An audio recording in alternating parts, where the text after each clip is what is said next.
Hello everyone, I am Mano Scaling, and I am here to help you today. I know you use this video to fall asleep, so before that, please like the video and subscribe to the channel, and also tell me where you are from and what time you are watching. Now get comfortable and relax.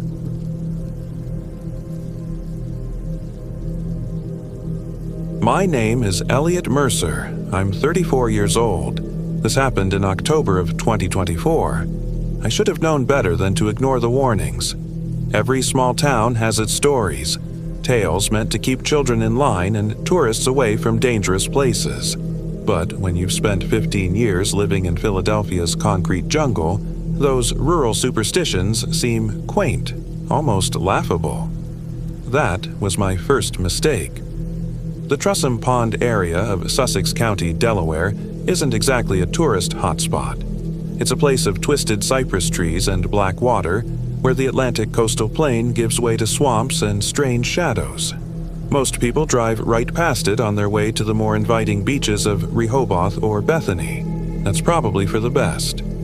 I'd taken a week off work, forced vacation time that I'd accumulated over 3 years of refusing to take breaks from my position as a financial analyst.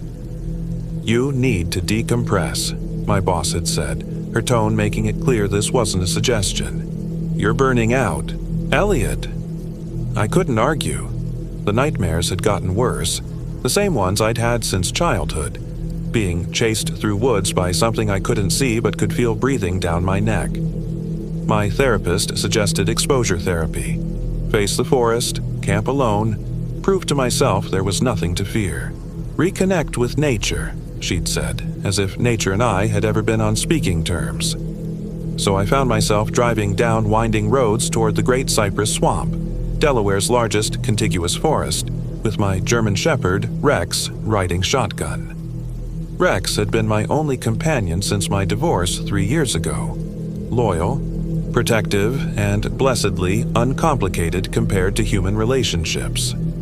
I'd chosen Trussam Pond after reading about its ancient bald cypress trees, some over 500 years old, creating an otherworldly landscape of knobby knees protruding from the black water.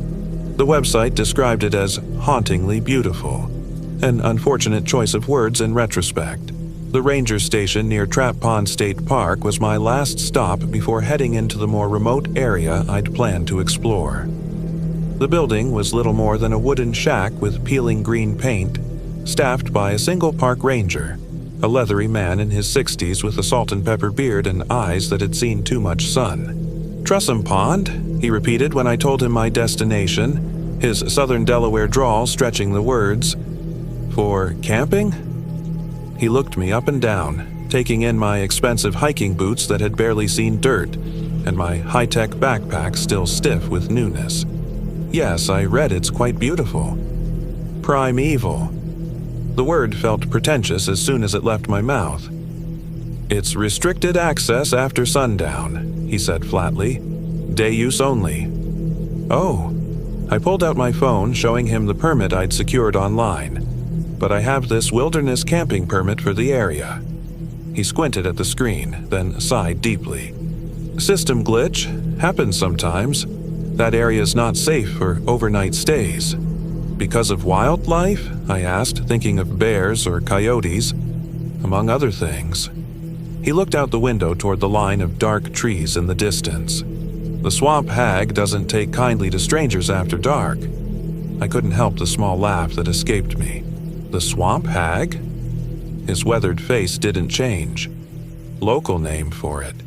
Others call her Maggie James. Story goes, she was a healer back in the 1800s, lived alone in the swamp, knew every plant and its purpose. Then some locals got sick, children mostly. They blamed her, said she was poisoning the water, practicing witchcraft. He shrugged. Mob justice was quick back then. I shifted uncomfortably. They killed her, drowned her in Trussam Pond, weighted her down with cypress roots. He tapped a faded photograph on the wall, a black and white image of the pond, mist hovering over its surface. "Some say she cursed the place with her dying breath. Some say she never really died." Rex whined softly at my feet, pressing against my leg. "It's just a story," I said, trying to sound more confident than I felt.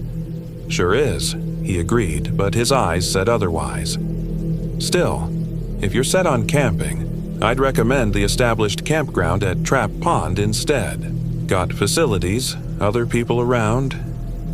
I appreciate the concern, but I really want to get away from people for a bit." I patted Rex's head. "Besides, I've got protection." The ranger looked down at Rex, who wagged his tail at the attention. "Dogs are smart about these things. You pay attention if he starts acting strange." He sighed again, realizing I wouldn't be dissuaded. "At least take this map. Cell reception's spotty out there." He marked several spots on the paper map. "These X's, avoid them. Old hunting blinds, abandoned cabins, sinkholes, dangerous." One X in particular caught my eye. It was larger than the others, placed directly at what appeared to be the deepest part of Trussum Pond. "What's this one?" I asked, pointing. He hesitated before answering. "That's where they found the Garrison boys back in '98. Brothers went fishing, never came home. Search party found their boat overturned right there, but no bodies." He paused, until 3 weeks later when they both washed up, tangled in the roots. Official report said they got drunk, fell in, drowned. "But you don't believe that?" I couldn't help asking. "Doesn't matter what I believe. Matters what you do." He folded the map and handed it to me. "Stay on the marked trails. Be out before sunset. And whatever you hear at night, don't answer." I thanked him, tucking the map into my pocket with a forced smile. Outside, Rex tugged at his leash, eager to explore, but I noticed his ears were flat against his head. "It's okay, boy," I reassured him, scratching behind his ears. "Just old ghost stories." The ranger watched from the doorway as I loaded Rex into the car. "One more thing," he called. "If you see a woman out there, older lady with long white hair, asking for help finding her herbs, don't follow her, no matter what." I nodded, humoring him, and pulled away down the dirt road leading deeper into the swamp forest. In my rearview mirror, I saw him make a quick sign of the cross before turning back inside. The drive to Trussum Pond took another 20 minutes, the road narrowing until it was little more than a dirt track. The GPS on my phone flickered, lost signal, then recovered, directing me to a small clearing that served as a parking area. A weathered sign indicated the trailhead for the Trussum Pond Loop, a 2-mile path around the pond. Beyond that, unmarked trails spiderwebbed into the deeper swamp. As I unloaded our gear, tent, sleeping bag, provisions for 3 days, I noticed Rex's unusual hesitation. Normally, he'd be investigating every scent, marking territory, but instead he stayed close to my legs, his body tense. "What's gotten into you?" I murmured, but deep down I felt it too. The silence was oppressive. No bird song, no insect buzz, just the occasional plop of water droplets falling from cypress branches into the dark water. I shouldered my pack and set off down the trail, Rex trotting nervously beside me. The main loop was well maintained, bordered by informational signs about the ecosystem and history of the swamp. None mentioned Maggie James or any swamp hag. About halfway around the pond, the main trail continued, but a narrower path branched off, disappearing into thicker woods. According to my map, this less traveled route led to a small island, more of a raised hummock that would make an ideal camping spot. Defensible, dry, with good visibility. As we turned onto this path, the change was immediate. The trail narrowed, became muddy and indistinct. Cypress knees, those strange wooden protrusions that grow up from the root systems, became more numerous, looking unsettlingly like fingers reaching out of the black water. Spanish moss hung in thick curtains, further dimming the already fading afternoon light. "Stay close," I told Rex, unnecessary as he was practically walking between my legs at this point. An hour later, we reached the island. It was perfect. A raised area about 30 feet across, relatively dry with enough flat space for my tent. Ancient cypress trees provided a natural windbreak, their massive trunks wider than my car. I quickly set up camp, wanting to finish before darkness fell. The tent was a one-person ultralight model, just large enough for me and Rex. I prepared a small fire pit, collected kindling, and hung our food from a branch to keep it away from wildlife. As I worked, I caught glimpses of movement from the corner of my eye. Never anything definite, just shadows shifting in ways that seemed unnatural. Rex noticed too, his head snapping toward each disturbance, a low growl building in his throat. Just animals, I told him, not believing it myself. The sun set quickly, darkness falling over the swamp like a heavy blanket. I lit the fire, the flames pushing back the shadows but somehow making the darkness beyond seem even deeper. Rex and I ate a simple dinner. Canned stew heated over the fire for me, premium kibble for him, as night creatures began their chorus. It wasn't the normal sounds of a forest at night. There were no cricket chirps or frog calls, just occasional splashes in the water and the creaking of trees in a wind I couldn't feel. And sometimes something else, a sound like a woman humming, distant and mournful. "You hear that?" I whispered to Rex, who whined in response, ears perked forward. The humming came and went, sometimes seeming to circle our island. I told myself it was just the wind through the cypress branches or water flowing through hollow logs. The alternative was unthinkable. By 10 o'clock, exhaustion overcame my unease. I doused the fire, crawled into the tent with Rex, and zipped us in against the night. He curled against my side, still alert, his body tense. Despite my anxiety, the day's hike and fresh air soon pulled me towards sleep. I dreamed of water. Black, viscous water rising around my ankles, my knees, my chest. In the dream, I wasn't on the island anymore, but standing in the middle of Trussum Pond. Something moved beneath the surface, circling me. White hair billowed around a face I couldn't quite see. Bony fingers reached for my legs. "You shouldn't be here," a voice whispered, seeming to come from everywhere at once. "This is my place." I tried to run, but the water held me like tar. The fingers wrapped around my ankle, pulling. I opened my mouth to scream, and woke to Rex's frantic barking. I sat up, disoriented. The tent was intact, but something was wrong. The temperature had dropped dramatically. My breath fogged in front of my face. Rex stood at the tent entrance, hackles raised, barking at something outside. "What is it, boy?" I fumbled for my flashlight. Through the thin nylon of the tent, I could see a figure silhouetted against the night. The unmistakable outline of a woman, tall and thin with what looked like long, flowing hair. She was perfectly still, standing at the edge of our island where land met water. Rex's barking became more desperate.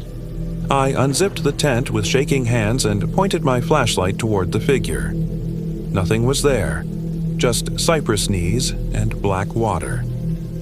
"Hello," I called, my voice sounding small in the vast darkness.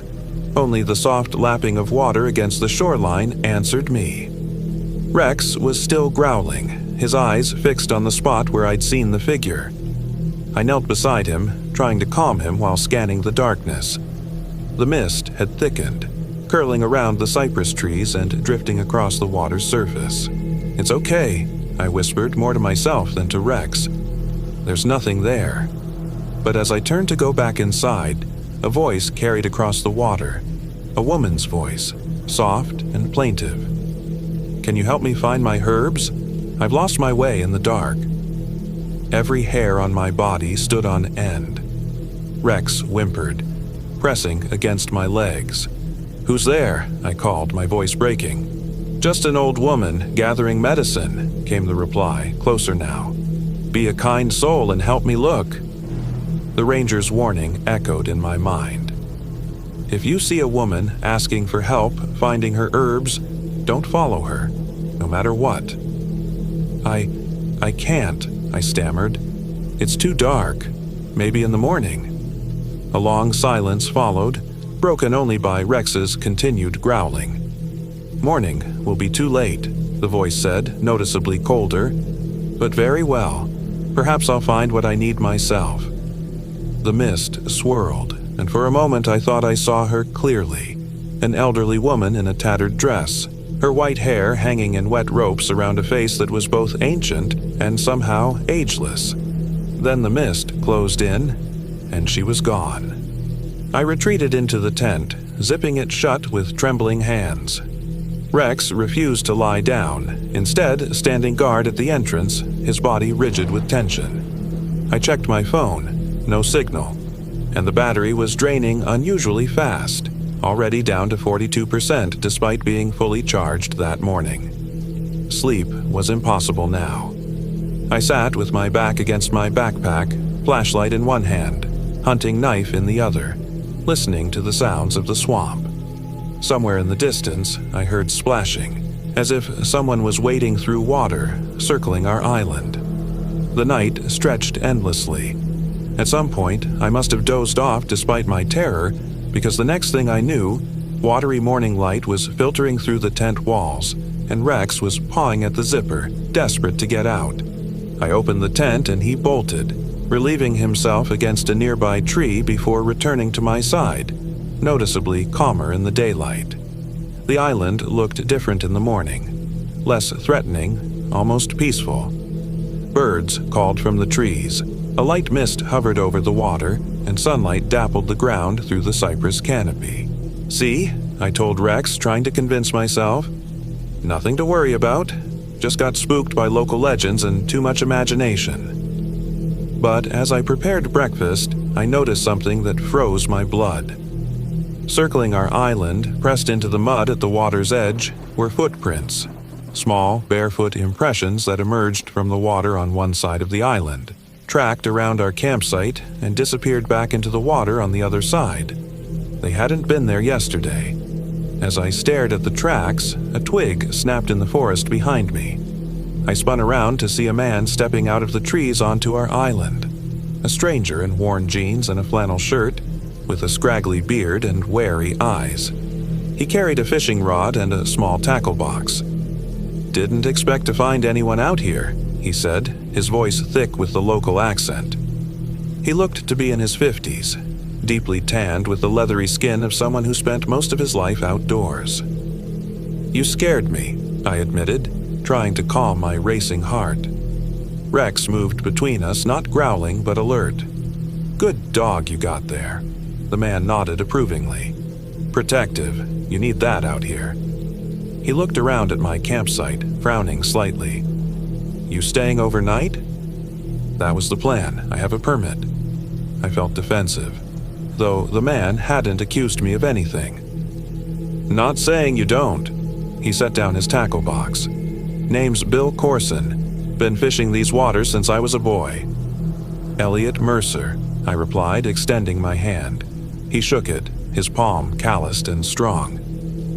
"You picked an interesting spot," Bill said, gesturing to the island. "Not many folks camp here." "Because of the swamp hag?" I asked, trying to sound amused rather than terrified. Bill's expression darkened. "That what the ranger told you?" Humph. He spit into the water. "Rangers, they like to scare city folks with those old tales." "So, you don't believe them?" I felt a surge of relief. "Didn't say that." Bill glanced at the footprints in the mud, then back at me. "But it ain't no hag. It's Maggie James herself, and she ain't evil like they say. Just territorial." "You talk like she's real," I said, trying to keep my voice light. "Real enough." Bill shrugged. "This was her home. They took it from her, killed her for knowing things they didn't understand. Now she protects it." He nodded toward the water. "These are healing waters, if you know how to use them. Maggie did. She takes care of her own." "Her own?" "Locals who respect the old ways leave offerings, don't take more than they need." He fixed me with a steely gaze. "You leave anything for her when you arrived?" I shook my head. "Bad form," Bill clicked his tongue. "She appeared to you last night, didn't she?" The question sent a chill through me. "How did you know?" "She always does. First night someone new stays on her island. Asks for help finding her herbs." "And if you help her?" I asked. though I already suspected the answer. Nobody ever comes back to tell. Bill reached into his pocket and pulled out a small cloth bundle. Here, leave this at the edge of the water before sundown. Tobacco, sage, bit of cornmeal, old offerings. I took the bundle hesitantly. Why are you helping me? Don't particularly want your death on my conscience, he said matter-of-factly. Besides, my granddaddy was one of the few white men who traded fairly with Maggie. She remembers. He pointed to another island barely visible through the cypress trees. I'll be over yonder till dusk if you need anything. But after dark, you're on your own. He picked up his tackle box. And word of advice, don't go in the water. Not for any reason. With that, he trudged off through the shallow areas, disappearing around a bend in the shoreline. I looked down at the bundle in my hand, then at Rex, who was sniffing the mysterious footprints. What do you think, boy? Should we just pack up and leave? A rational part of me, the financial analyst who dealt in numbers and probabilities, screamed yes. But another part, a stubborn pride I couldn't quite shake, resisted. I'd come out here to face my fears, not run from them. Besides, it was just one more night. I spent the day exploring the island and the surrounding shoreline, always keeping to solid ground as Bill had warned. The swamp was actually beautiful in daylight, sunlight filtering through Spanish moss, turtles basking on logs, herons stalking fish in the shallows. Rex seemed to have forgotten his fear from the night before, happily sniffing everything and occasionally pointing out wildlife I would have missed. By late afternoon, I'd almost convinced myself that the previous night had been nothing but anxiety and an overactive imagination fueled by local superstition. Almost.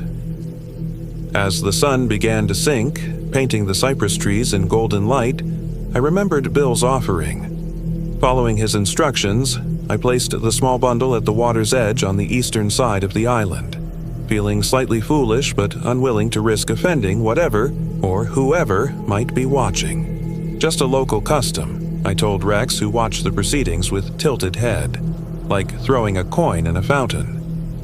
I made dinner as darkness fell, building the fire larger than the previous night. Bill had not returned from his fishing spot, though occasionally I heard the distant splash of a cast line hitting water.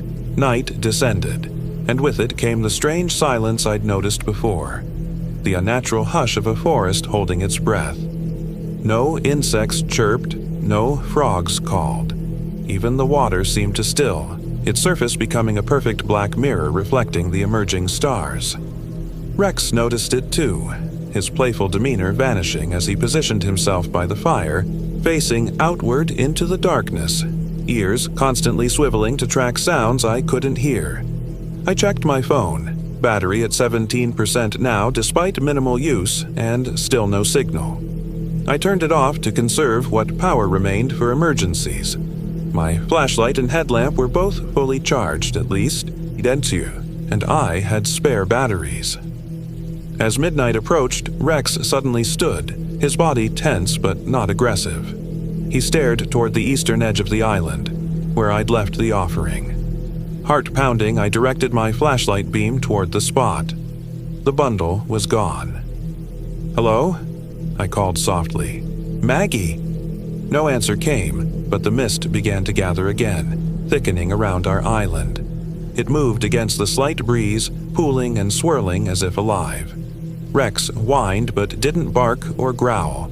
He seemed less frightened than the previous night, though still wary. Then I saw her, a figure at the water's edge, more substantial than before.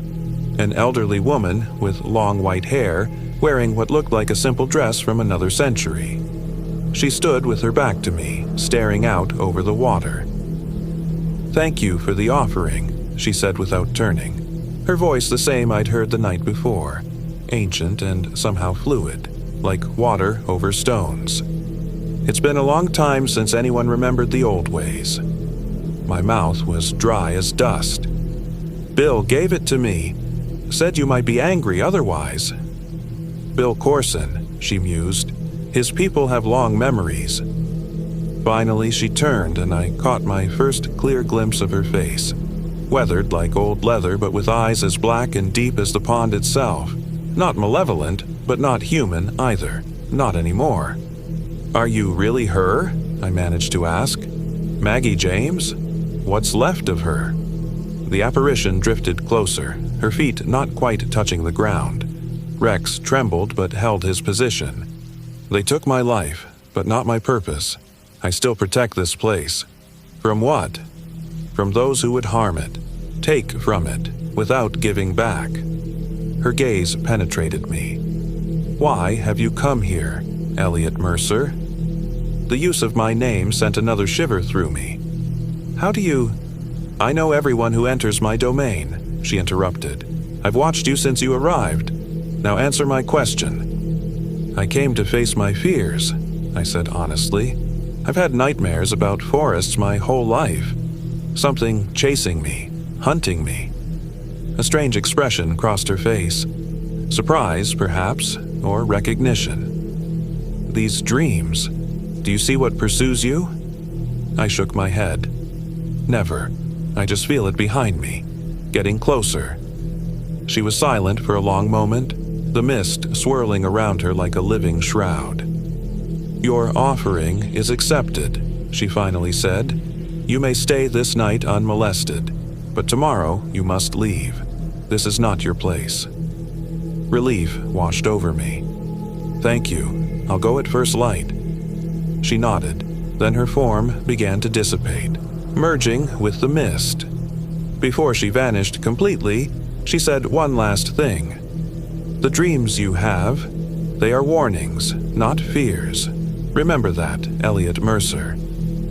And then she was gone, leaving only thinning mist and questions. I didn't sleep much that night, but nothing else disturbed us.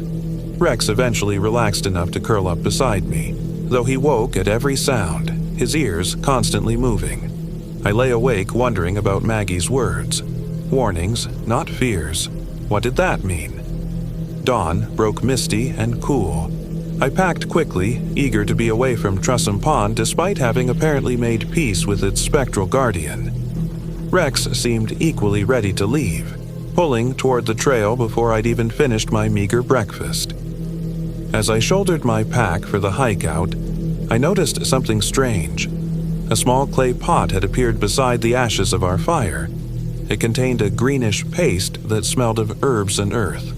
Attached was a scrap of aged paper with spidery handwriting. For the dreams. 1 spoonful before sleep.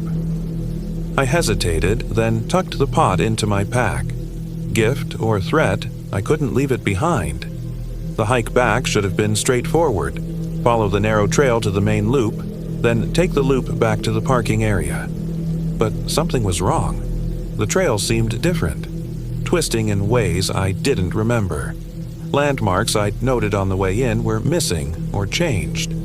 After an hour of walking, we should have reached the main trail, but instead found ourselves in increasingly unfamiliar territory. "This can't be right," I muttered, consulting my map. According to it, we should have hit the main loop long ago. I tried my phone, but the battery was dead. Rex seemed unsettled too, frequently stopping to sniff the air or look back the way we'd come. Several times he tried to lead me in a different direction than the trail, pulling at his leash and whining. "What is it, boy?" I asked, but he only pulled harder away from the path. The swamp around us had changed as well. The trees grew denser, the water darker. The mist, which should have burned off with the morning sun, instead thickened until visibility dropped to less than 20 feet in any direction. By noon, I was forced to admit the truth. We were lost. Every path looked the same, every cypress tree identical to the last. The map was useless without landmarks I could identify. "We should have listened to her," I told Rex as we stopped to rest. "Should have left as soon as Bill gave us that warning." As if summoned by the thought, I heard a voice calling from somewhere in the mist. "Hello? Anyone out there?" It was Bill's voice, unmistakable with its thick Delaware accent. "Here!" I shouted back. "We're over here!" Rex's reaction was immediate and alarming. He growled deep in his throat, backing away from the direction of the voice. His hackles rose, and he bared his teeth. "Rex?" I questioned, but he only growled louder as footsteps approached through the underbrush. Bill emerged from the mist, looking exactly as he had the day before. Same flannel shirt, same fishing rod. He smiled when he saw me, but the expression didn't reach his eyes. "Got yourself turned around, didn't you?" he said, staying a few feet away. Rex continued to growl. "Easy to do in this swamp. Trails shift sometimes." "I thought I was following the right path," I said, keeping a firm hold on Rex's leash. "Something's not right. Even the map doesn't make sense anymore." Bill nodded thoughtfully. "Happens sometimes, especially when she doesn't want someone to leave." A chill ran through me despite the humid air, but she said I could go, that my offering was accepted. Did she now? Bill's tone was skeptical. "Well, lucky for you I came looking. I know a shortcut back to the parking lot. Follow me." He turned and began walking away, gesturing for me to follow. But Rex planted his feet, refusing to move, his growl becoming more threatening. "What's wrong with your dog?" Bill asked, frowning. "He's usually good with people," I said, trying to calm Rex. "Must be stressed from being lost." "Well, get him under control. We're burning daylight, and you don't want to be in these woods after dark. Not again." He was right about that, at least. I tugged at Rex's leash, but he resisted with all his strength, his eyes never leaving Bill. "Come on, boy," I pleaded. "We need to get out of here." With extreme reluctance, Rex finally allowed me to lead him forward, though he maintained a constant low growl. We followed Bill through the swamp, moving away from any trail I could discern, wading through shallow water at times. "Are you sure this is the right way?" I asked after 30 minutes of trudging through increasingly difficult terrain. "Shouldn't we stick to the trails?" "Trails don't always lead where you think," Bill replied without turning around. "This way's faster. Trust me." But something was wrong. The sun, what little I could see of it through the mist and trees, seemed to be on the wrong side. If we were heading back toward the parking area, it should be behind us, not to our left. And Bill kept glancing back at me with an expression I couldn't quite read. Expectant, almost hungry. Rex hadn't stopped growling, not once in the entire journey. And now I noticed something else. Bill wasn't leaving any footprints in the soft mud. His feet touched the ground, but no impressions remained. "Stop," I said suddenly, halting in my tracks. "This isn't the way out." Bill turned slowly. "Sure it is. Just a bit further now." "No," I said with growing certainty. "You're leading us deeper in, away from the road." A smile spread across Bill's face, too wide, stretching unnaturally at the corners. "Smart man. Smarter than most who come here." His voice had changed, becoming higher, more feminine, with an echoing quality that raised the hair on my arms. "Who are you?" I demanded, though I feared I already knew. "You met Bill Corson yesterday," the thing wearing Bill's appearance said. "Nice man, good fisherman. He left at dusk, like he told you he would." The smile widened further. Should have done the same. Elliot Mercer. Before my eyes, Bill's form began to change, his sturdy frame elongating, thinning, his features melting like wax until they reformed into the face I'd seen last night, the ancient woman with eyes like black pools. But this wasn't the Maggie who had accepted my offering. This creature's face was contorted with malice, her mouth too wide, filled with teeth like cypress splinters. "You said I could leave," I stammered, backing away slowly. "I said you could stay one night unmolested," the thing hissed, her voice bubbling like water over rocks. "I never promised safe passage out. This is my domain, and I decide who leaves." Rex was barking furiously now, straining at his leash. The creature, Maggie, the swamp hag, whatever she was, took a step toward us, her feet hovering inches above the ground. "The dreams you have," she said, her voice almost gentle now. "I sent them, year after year, calling you back." "Back?" I repeated, confused. "I've never been here before." "Not in this life," she agreed. But your blood has. Your great-grandfather was among those who drowned me, Elliot Mercer.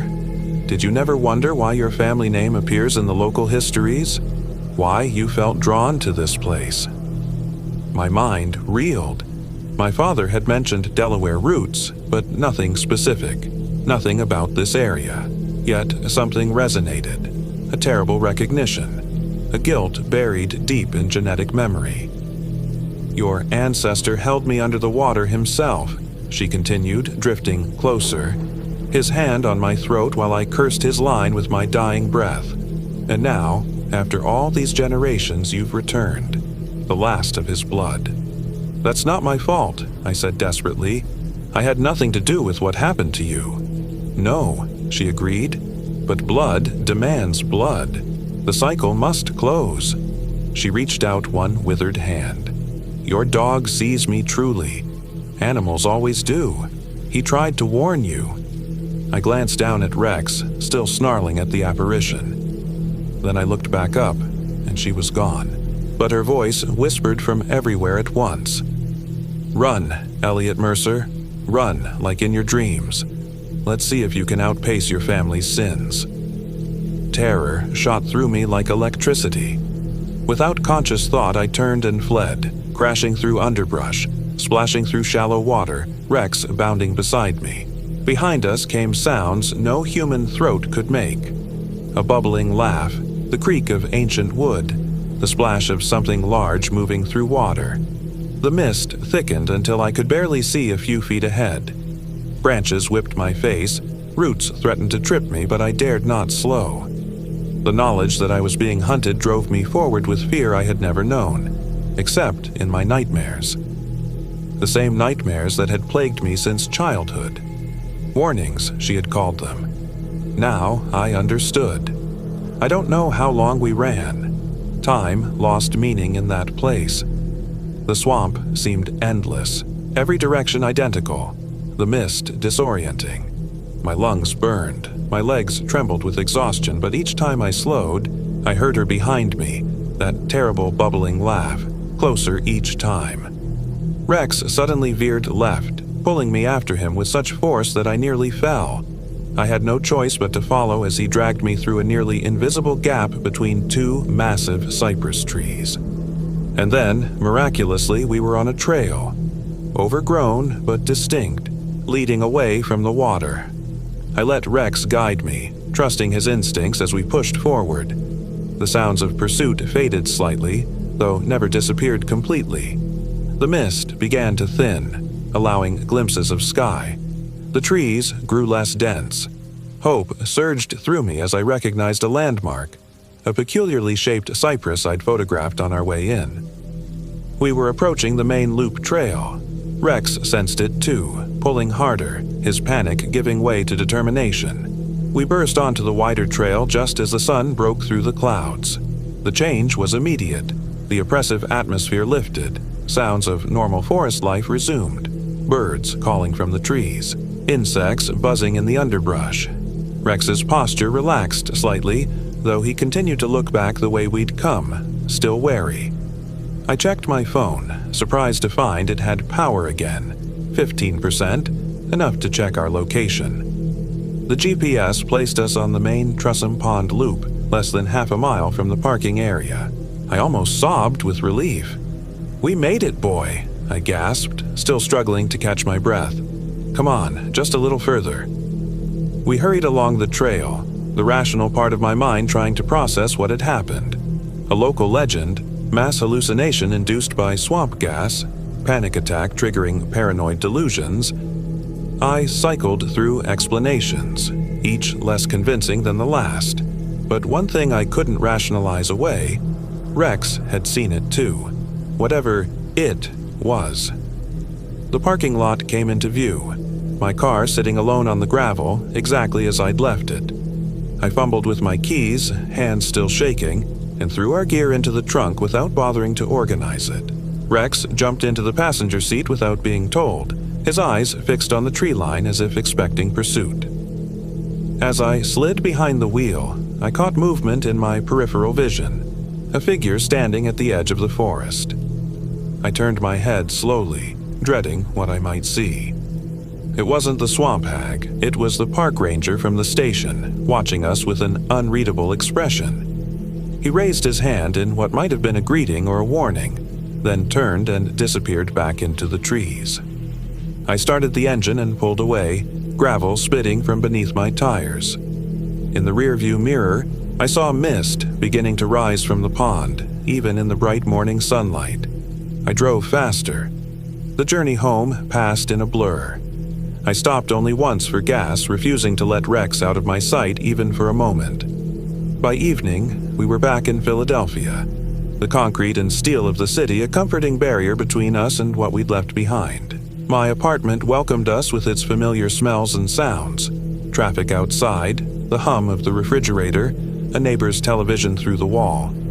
Normal things, safe things. I showered, fed Rex, and collapsed into bed, physical and emotional exhaustion finally overwhelming my lingering fear. That night, I dreamed again, the same chase through dark woods, the same unseen pursuer. But this time, I knew what hunted me, and this time I turned to face it. The swamp hag stood before me, her form shifting between the withered crone and something older, more primeval. Bark-like skin, hair of Spanish moss, eyes like the black water of Trussum Pond. "You escaped," she said, her voice like water trickling through roots. "I'm awake now," I told her. "This is just a dream. You have no power here." She laughed, the sound rippling around us. "Is that what you believe? That nightmares can't follow you home?" I woke with a start, heart pounding. Rex stood at the foot of my bed, growling at the darkened hallway outside my bedroom. The digital clock read 3:17 a.m. "What is it, boy?" I whispered, reaching for the baseball bat I kept beside my bed. Rex's growl deepened as I approached the hallway. The air felt different, colder, damper. A smell like wet earth and rotting vegetation filled my nostrils.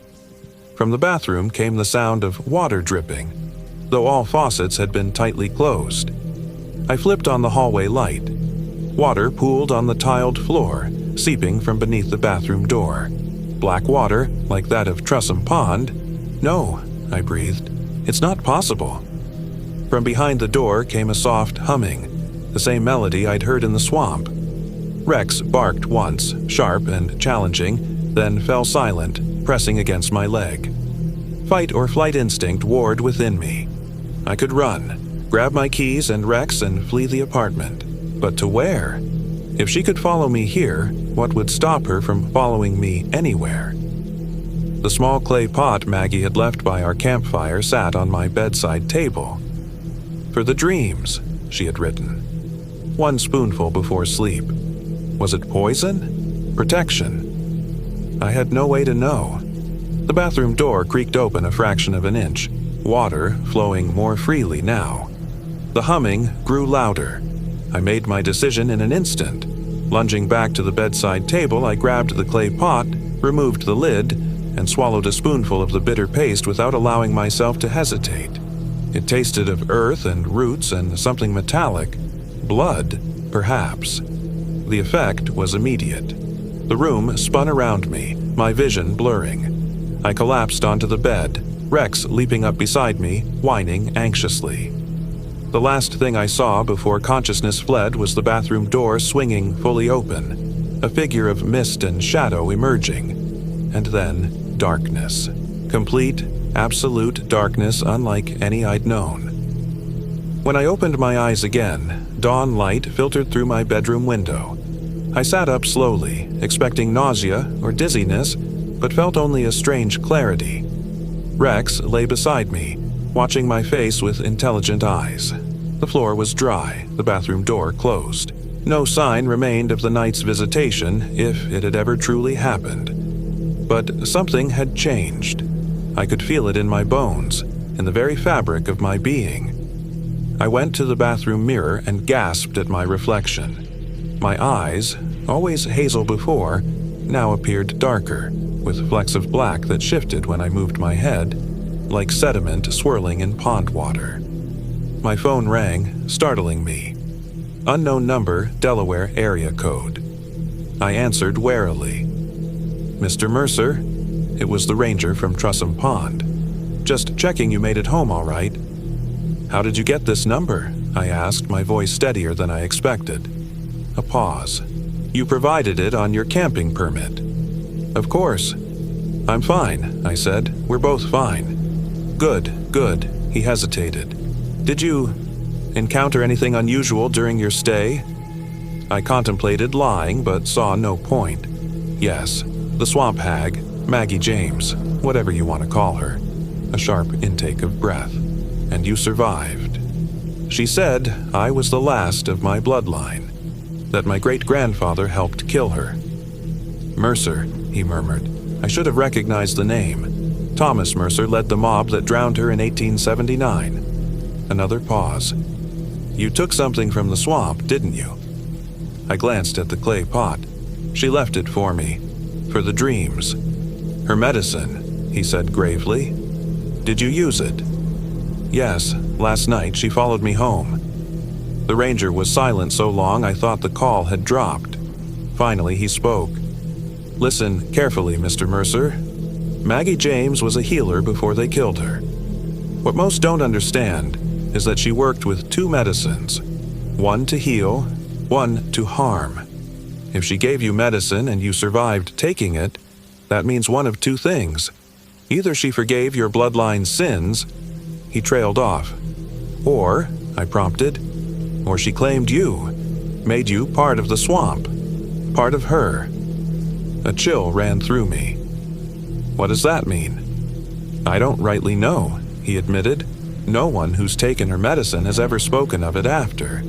But they say those who drink from Trussam Pond are bound to it forever. They always return, sooner or later. After hanging up, I sat on the edge of my bed, Rex's head heavy on my knee. The city noises outside my window seemed distant now, less real somehow. Instead, I heard water lapping against cypress roots, wind through Spanish moss, the secret sounds of the swamp calling me back. I opened the clay pot again, studying the dark mixture within. It didn't look sinister, just herbs ground to paste, the kind of natural remedy people had used for centuries before modern medicine. I replaced the lid carefully. In the bathroom mirror, my eyes seemed darker still, the black flecks more prominent. When I closed them, I could see Trussam Pond as clearly as if I stood on its shore. The ancient trees, the black water, the mist dancing across its surface. And somewhere in that mist, Maggie James watched and waited. Was I cursed or blessed? Claimed or forgiven? The distinction seemed increasingly irrelevant. What mattered was that a connection had been forged between me and the swamp, between my blood and hers, between the man who had taken her life and the last of his line. I knew with bone-deep certainty that I would return to Trussam Pond, not out of fear or curiosity, but necessity, like a migrating bird following ancient patterns written in its DNA. Whether next week or next year, the swamp would call, and I would answer. The nightmares have stopped.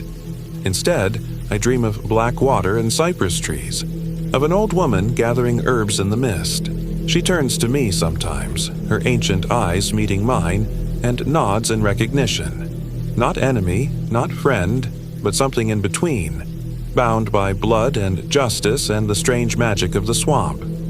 Rex knows it too. Sometimes I catch him staring at me, head tilted as if trying to reconcile the master he knew with what I'm becoming. But he stays by my side, loyal despite the changes.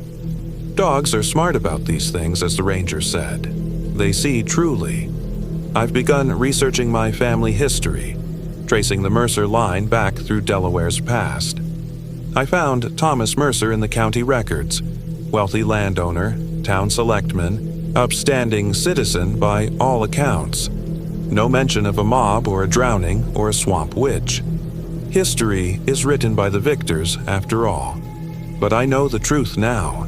I feel it in my veins, where Mercer blood mingles with Maggie's medicine. And when the time comes to return to Trussam Pond, I'll go willingly, to atone, to understand. perhaps even to belong. I check the clay pot each morning. The level of the mixture never decreases, no matter how much I use. A small miracle that would have frightened me once, but now seems perfectly natural. Like the way water seeps under my bathroom door some nights, bringing the smell of cypress and decay. Or the way Rex sometimes barks at empty corners of the apartment, tracking an invisible presence with his eyes. We are never truly alone anymore, Rex and I. Maggie James walks with us through city streets, a shadow at our heels, a whisper in our ears. Warning or threat, guardian or tormentor. The distinction blurs a little more each day. I've started to notice things about the world I never saw before. The way water moves, with purpose and memory. The plants pushing through cracks in the sidewalk, more resilient than the concrete that tries to contain them. The ancient patterns repeating all around us, for those with eyes to see. My colleagues comment on the change in me. Calmer, they say, more grounded. That camping trip must have done you good, my boss remarked last week. If only she knew. At night, before sleep, I take my spoonful of Maggie's medicine and whisper a name I once feared but now embrace. Trussum Pond. The syllables taste of copper and earth and time, and somewhere in a Delaware swamp, I know she hears me. My ancestor's victim. My reluctant protector. My fate. I am the last of Thomas Mercer's line, but perhaps not the end of it. Something new grows from those blood-stained waters, something neither fully human nor fully other. Like the cypress trees with their roots in water and branches in air, I exist in two worlds now. Eventually, the swamp will reclaim what belongs to it. Whether through me or through some future generation, the cycle will complete. Blood will answer blood. Justice or vengeance. Another distinction that matters less each day. Until then, Rex and I wait, caught between urban life and ancient magic. And when we walk in the city parks, we always pause by the ponds, however small or manicured. The water recognizes us, rippling in acknowledgement. And sometimes, if the light is right, I catch a glimpse of white hair beneath the surface, a face ancient and patient, watching and waiting. For what is time to the dead? What is distance to a spirit bound to water? Maggie James found me across generations and state lines. Her persistence outlasted my ancestor's crime, his life, his legacy. In the end, she reclaimed what was taken. Not through violence, but through transformation. I am still Elliot Mercer. But I am becoming something else too. Something with roots like the cypress and memory like the water. Something that understands both the hunter and the hunted, the chaser and the chased. The ranger calls sometimes, checking on me. I think he knows more than he says, has seen this process before.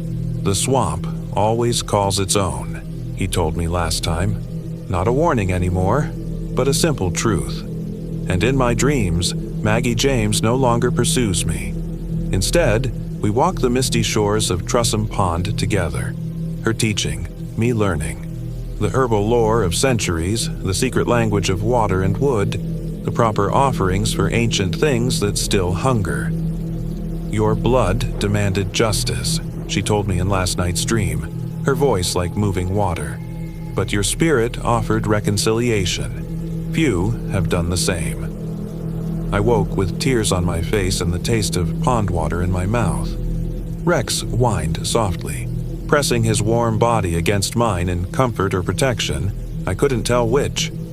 The clay pot sits on my bedside table, a constant reminder of what happened and what's still to come. My passport to another world.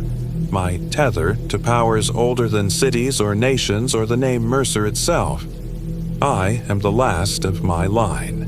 But perhaps also the first of something new, something born of guilt and retribution and strange swamp medicine. Not quite human, not quite spirit, but a bridge between worlds that were never meant to be separate. The people who killed Maggie James feared what they didn't understand. They feared her connection to the land, her knowledge of its secrets, her power that didn't conform to their rules. In drowning her, they thought to sever that connection. They failed. Water doesn't forget. The swamp remembers. And through me, Maggie James will return to Trussam Pond not as victim, but as victor. I feel her sometimes, looking out through my eyes at the city that would have bewildered her in life. Learning through me as I once learned through books. A symbiosis neither of us expected, but both now accept. There are other places like Trussam Pond across America.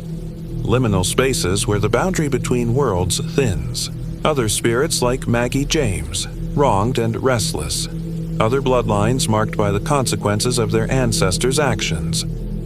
I sense them now, like distant radio signals.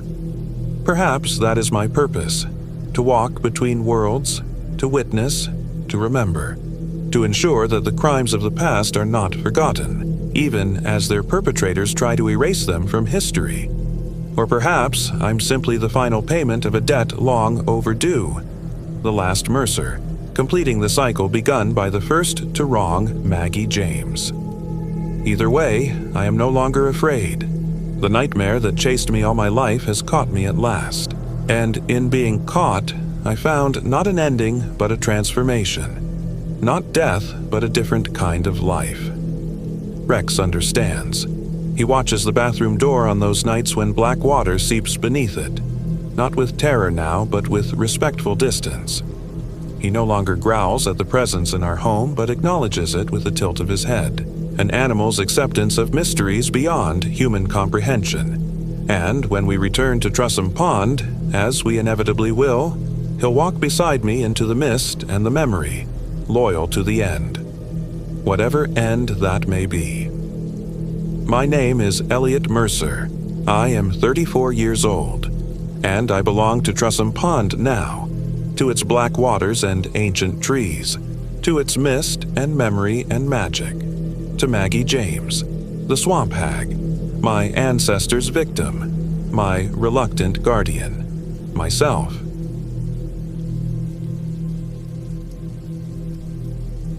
My name is Marcus Holloway. I'm 34 years old. This happened in October 2024, and not a day goes by that I don't relive the nightmare in my mind. I've always been the outdoorsy type, the guy friends call when they want to know what gear to buy or which trails to hike. After my divorce was finalized that summer, I decided a solo camping trip was exactly what I needed to clear my head. My therapist had suggested reconnecting with myself, whatever that meant. I figured reconnecting with nature was close enough.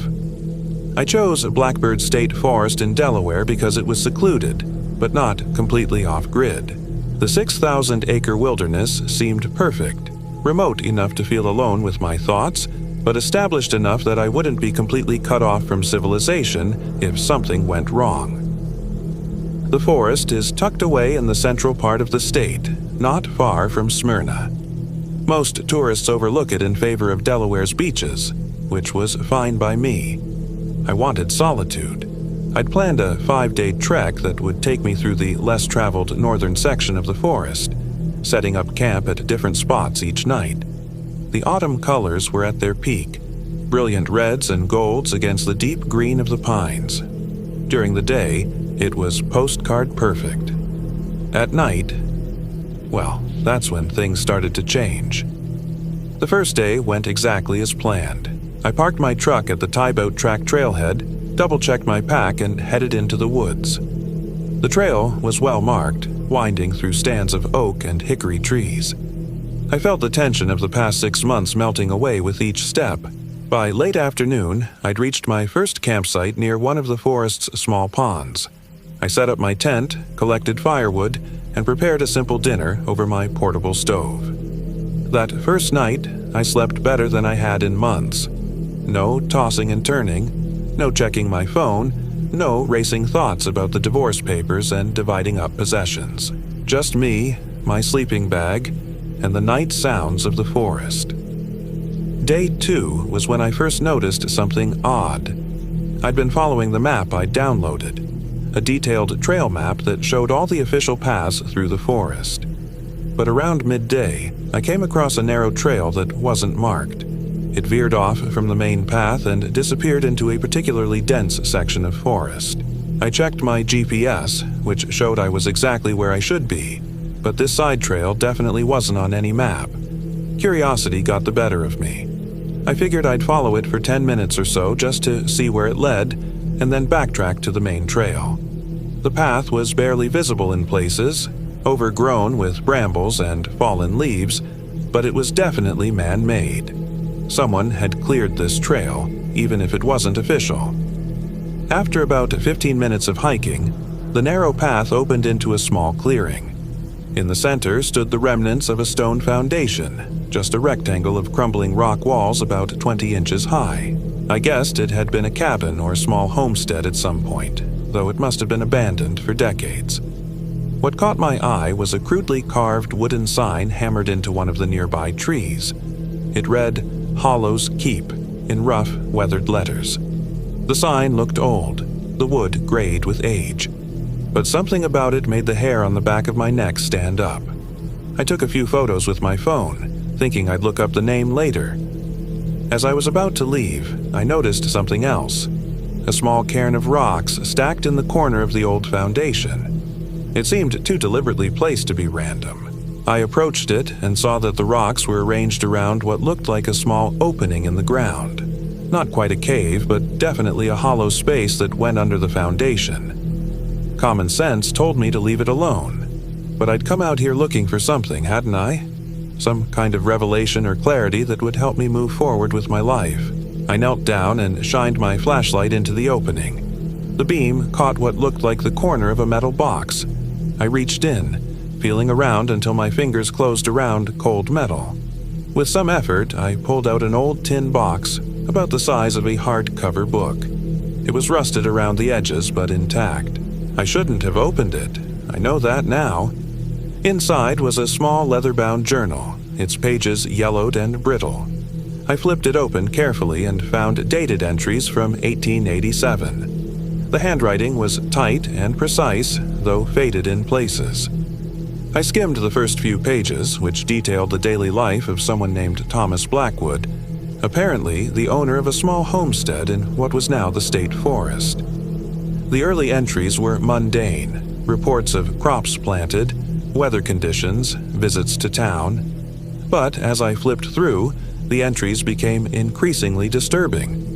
Blackwood wrote about hearing whispers in the woods, about local children who had gone missing, about something he called the Hollow Man, that he claimed lived in the deeper parts of the forest. The final entry, dated November 18, 1887, read, "It comes for me tonight. I have seen its shadow moving between the trees. I have sealed away the artifact as the old woman instructed, but I fear it is too late. If anyone finds this journal, leave this place. What walks here is not of God's creation." Below that final entry was a crude drawing of a tall, impossibly thin figure with elongated limbs and no distinguishable face, just a blank oval where features should be. I closed the journal, my hands shaking slightly. It was just the ramblings of some isolated settler, I told myself, probably driven half-mad by solitude and hard living. I put the journal back in the box and was about to return it to its hiding place when I noticed something else inside. A small burlap pouch cinched with twine. Again, I should have left it alone. But I didn't. Inside the pouch was a small carved figurine, about 3 inches tall, made from some dark wood I couldn't identify. It depicted the same elongated figure from the drawing, with spindly limbs and a featureless head. The craftsmanship was crude but effective, giving the figure an unsettling appearance. Tiny symbols I didn't recognize were carved into its base. I studied it for a moment, then quickly returned it to the pouch. Something about it felt wrong in my hand, almost as if it were vibrating slightly, though I told myself it was just my imagination.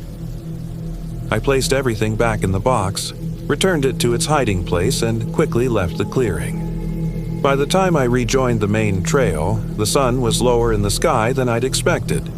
I'd spent more time at the old foundation than I'd realized. I picked up my pace, wanting to reach my planned camping spot before dark. As I hiked, I couldn't shake the feeling that I was being watched. Several times I stopped and turned around, certain I'd hear footsteps behind me, but there was never anything there. Just trees shifting in the autumn breeze and the occasional scurrying of small animals in the underbrush. I reached my second campsite just as dusk was settling over the forest. It was a small clearing near Tyboat Branch, one of the streams that ran through the forest. I set up my tent, gathered firewood, and tried to put the strange discovery out of my mind. That night, I had trouble sleeping. The wind had picked up, causing the branches to scrape against each other with an eerie, almost human sound. I tossed and turned, drifting in and out of unsettling dreams where I was being pursued through endless woods by something I couldn't quite see. I woke suddenly in the middle of the night, heart pounding. At first, I wasn't sure what had disturbed me. Then I heard it, a soft whispering sound coming from just outside my tent. It wasn't the wind in the trees. This was different, more rhythmic, almost like someone muttering under their breath. I lay perfectly still, listening. The whispers continued, circling my tent slowly. They were too quiet to make out words, just a continuous sibilant sound that made my skin crawl. I reached for my flashlight but hesitated to turn it on. Some primal instinct told me that whatever was out there, I didn't want to draw its attention. After what felt like hours, the whispering faded. I eventually drifted back to sleep, convincing myself it had just been the stream or some nocturnal animal. The next morning, I awoke to find the campsite undisturbed. No footprints, no signs that anything or anyone had been near my tent during the night. I should have been relieved, but instead, I felt increasingly uneasy. I broke camp quickly and continued on my planned route, though I couldn't shake the strange tension that had settled over me. As I hiked that third day, the weather began to change. The clear autumn sky gave way to low, heavy clouds, and the temperature dropped noticeably. By early afternoon, a fine mist had settled over the forest, reducing visibility and giving the woods an otherworldly quality. The bright fall colors were muted now, everything draped in gray. I checked my GPS repeatedly, unsettled by how the forest seemed to change in the mist. Familiar landmarks looked different, and twice I found myself off course, having to backtrack to the main trail. My phone's battery was draining faster than it should have, despite being in power-saving mode. Around mid-afternoon, I came across another hiker, the first person I'd seen since entering the forest. She was sitting on a fallen log beside the trail, adjusting the laces on her hiking boots. She looked to be in her 50s, with silver-streaked hair pulled back in a practical ponytail and the weathered face of someone who spent a lot of time outdoors. "Afternoon," I called out as I approached, not wanting to startle her. She looked up, her expression neutral. "Afternoon," she replied, her voice rougher than I expected. "You're a ways from the main trails." "Just doing a multi-day trek," I explained, planning to loop back to the Tybout trailhead by Friday. She nodded slowly, studying me. "Camping alone?" "Yeah, needed some time to clear my head." She finished with her boot and stood up. "You might want to change your plans. Weather's turning worse than forecast. They're calling for heavy rain tonight, maybe thunderstorms." I glanced at the sky. The clouds did look darker than before. "Thanks for the heads up. I've got good rain gear, though. Should be fine." "Your call." She shouldered her small day pack. "Just be careful around Hollow's Keep. That area gets dangerous when it rains. Ground's not stable." I felt a chill that had nothing to do with the dropping temperature. "Hollow's Keep? You mean that old foundation off trail?" She tilted her head slightly. "So, you found it. Curious place, isn't it?" "Yeah, I came across it yesterday. Found an old journal buried there. Mentioned someone called the Hollow Man." At that, her expression changed, a flicker of something, alarm, recognition, crossing her face before she controlled it. "Just local folklore," she said dismissively. "These old forests are full of stories." The journal seemed pretty convinced it was real. I don't know why I pushed the point. Something about her reaction made me want to see what she knew. "Listen," she said, stepping closer, her voice dropping. "This forest has been here a long time. Longer than the state, longer than the country. People have lived and died here for centuries. Some stories exist for a reason, to warn people." She paused, then added, "You said you found a journal. Nothing else?" I hesitated. Something made me reluctant to mention the figurine. "Just the journal," I lied. She studied my face for a long moment, then nodded. "Best leave old things where you find them. Anyway, I should get moving if I want to be out before dark. Safe travels." She stepped around me and continued down the trail in the direction I'd come from. "Wait," I called after her. "What's your name?" She paused, but didn't turn around. "Eleanor Blackwood," she said, then continued walking until the mist swallowed her figure. Blackwood, the same surname as the journal's author. It had to be a coincidence, I told myself. Or maybe she was a descendant who knew the local history. Either way, our encounter left me deeply unsettled. I continued hiking, but the weather deteriorated faster than I expected. By late afternoon, the mist had turned to a steady rain, and thunder rumbled in the distance. I decided to make camp earlier than planned, finding a relatively sheltered spot beneath a stand of thick pines. Setting up the tent in the rain was a miserable experience. By the time I crawled inside, I was soaked through despite my rain gear. I changed into dry clothes and used my camp stove to heat some water for a packet of dehydrated stew. Outside, the rain intensified, drumming against the tent fly. As I ate my dinner, I couldn't stop thinking about the encounter with Eleanor Blackwood and the strange coincidence of her name. I dug out my phone to check if I had enough signal to search for information about Hollow's Keep or the Blackwood family, but there was no service at all now. The battery was down to 18% despite having charged it fully the night before. I turned it off to conserve power and tried to settle in for the night, listening to the rain and occasional thunder. Sleep came fitfully, in broken segments punctuated by strange dreams. In one particularly vivid sequence, I was back at the old foundation, but it wasn't a ruin. It was a complete cabin, with lamplight glowing in the windows.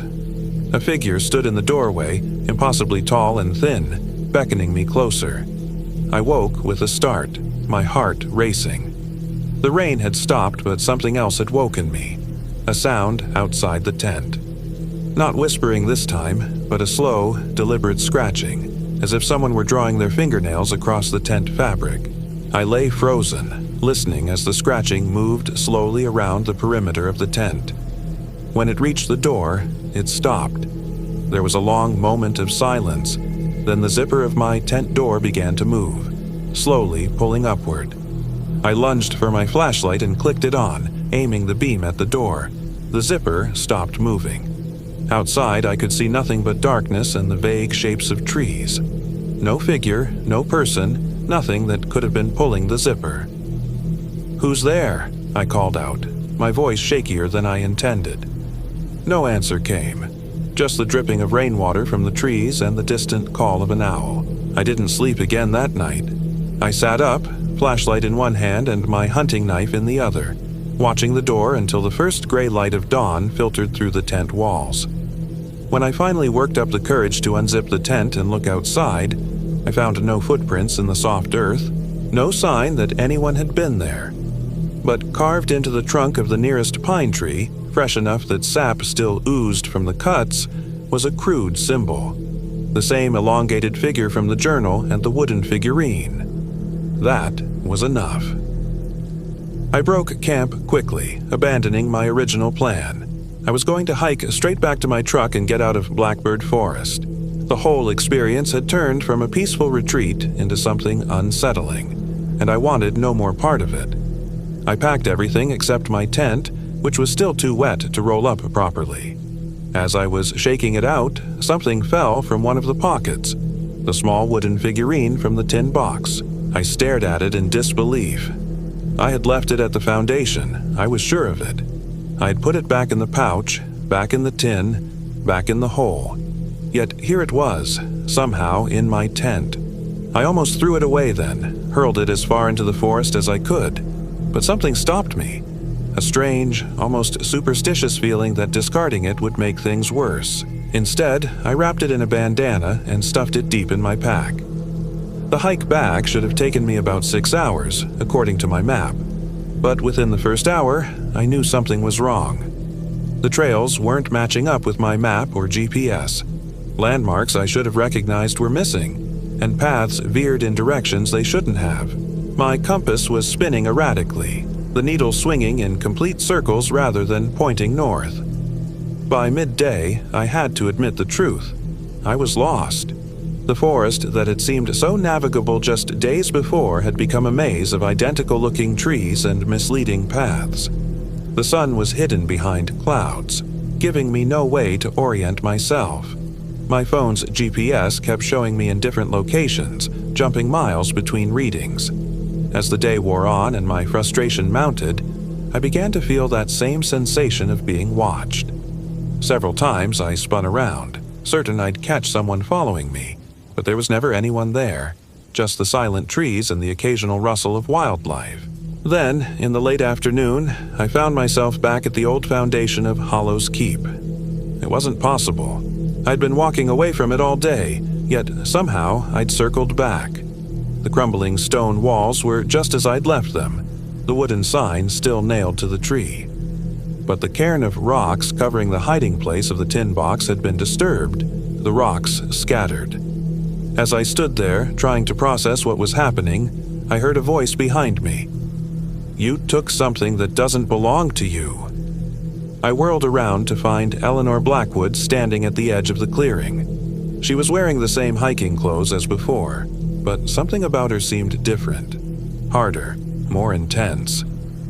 "I didn't take anything," I said automatically. Her eyes narrowed. "Don't lie to me. I can feel it.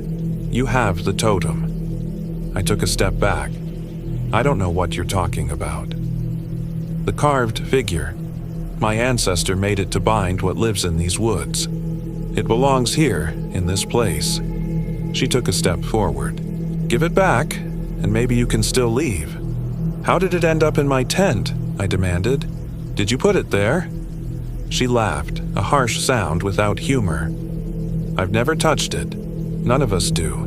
It finds those who disturb its resting place. It wants to be found, and then it wants to feed." "What the hell are you talking about?" I was backing away now, moving toward the trail. "The Hollow Man. My family has kept it contained for generations. The totem binds it to this small area of the forest, keeps it from ranging wider. Thomas Blackwood sacrificed himself to create that binding, and we've maintained it ever since." Her voice was flat, matter of fact. "Every few decades, someone like you comes along, curious, disrespectful. They take what isn't theirs, and it follows." "This is insane," I said. "You're saying there's some monster in these woods? That's just stories to scare kids." Her expression darkened. "It was here before the trees, before people. It hungers, it empties. Once it marks you, it won't stop until it's taken everything that makes you who you are. Then it wears your skin for a time, until that skin rots, and it needs another." As she spoke, the light seemed to dim around us, though the sun was still above the horizon. A cold wind swept through the clearing, carrying a scent like wet earth and decay. "Give me the totem," she said, extending her hand. "Let me return it to its place, and you might still have a chance to leave these woods." Part of me wanted to refuse, to turn and run. But a deeper instinct, something primal and focused on survival, made me reach for my pack. I dug out the bandana-wrapped figurine and held it out. Eleanor approached cautiously, not reaching for it directly. Instead, she opened a small leather pouch hanging from her belt and nodded for me to drop the figure inside. I did, relieved to be rid of it. "Now go," she said, cinching the pouch closed. "Take the eastern trail. Don't stop, don't look back. If you hear whispers or see shadows moving against the trees, run. It's already tasted you. It may follow." "What about you?" I asked. "This is my family's burden," she said simply. "We keep the old bargains. Now go." I didn't need to be told again. I turned and hurried down the eastern path she'd indicated. This time, the trail seemed more familiar, more aligned with my map. My compass began working normally again, consistently pointing north. As I hiked, the forest grew darker, twilight approaching faster than it should have. I quickened my pace, pushing myself hard. I didn't want to spend another night in those woods. About an hour into my trek, I heard it, the whispering. Just like outside my tent the night before, but louder now, more insistent. I couldn't make out words, but the sound carried meaning nonetheless. Hunger, anticipation, malice. I broke into a jog, then a full run when the whispers grew louder. My pack bounced painfully against my back, but I didn't slow down. The trail ahead was growing dimmer by the minute as night settled over the forest. I don't know how long I ran. Time seemed to stretch and compress strangely. My lungs burned and my legs ached, but the whispering kept pace behind me, sometimes seeming to come from all directions at once. Then, ahead through the trees, I saw headlights on a road, the parking area where I'd left my truck. Relief flooded through me, giving me a final burst of energy.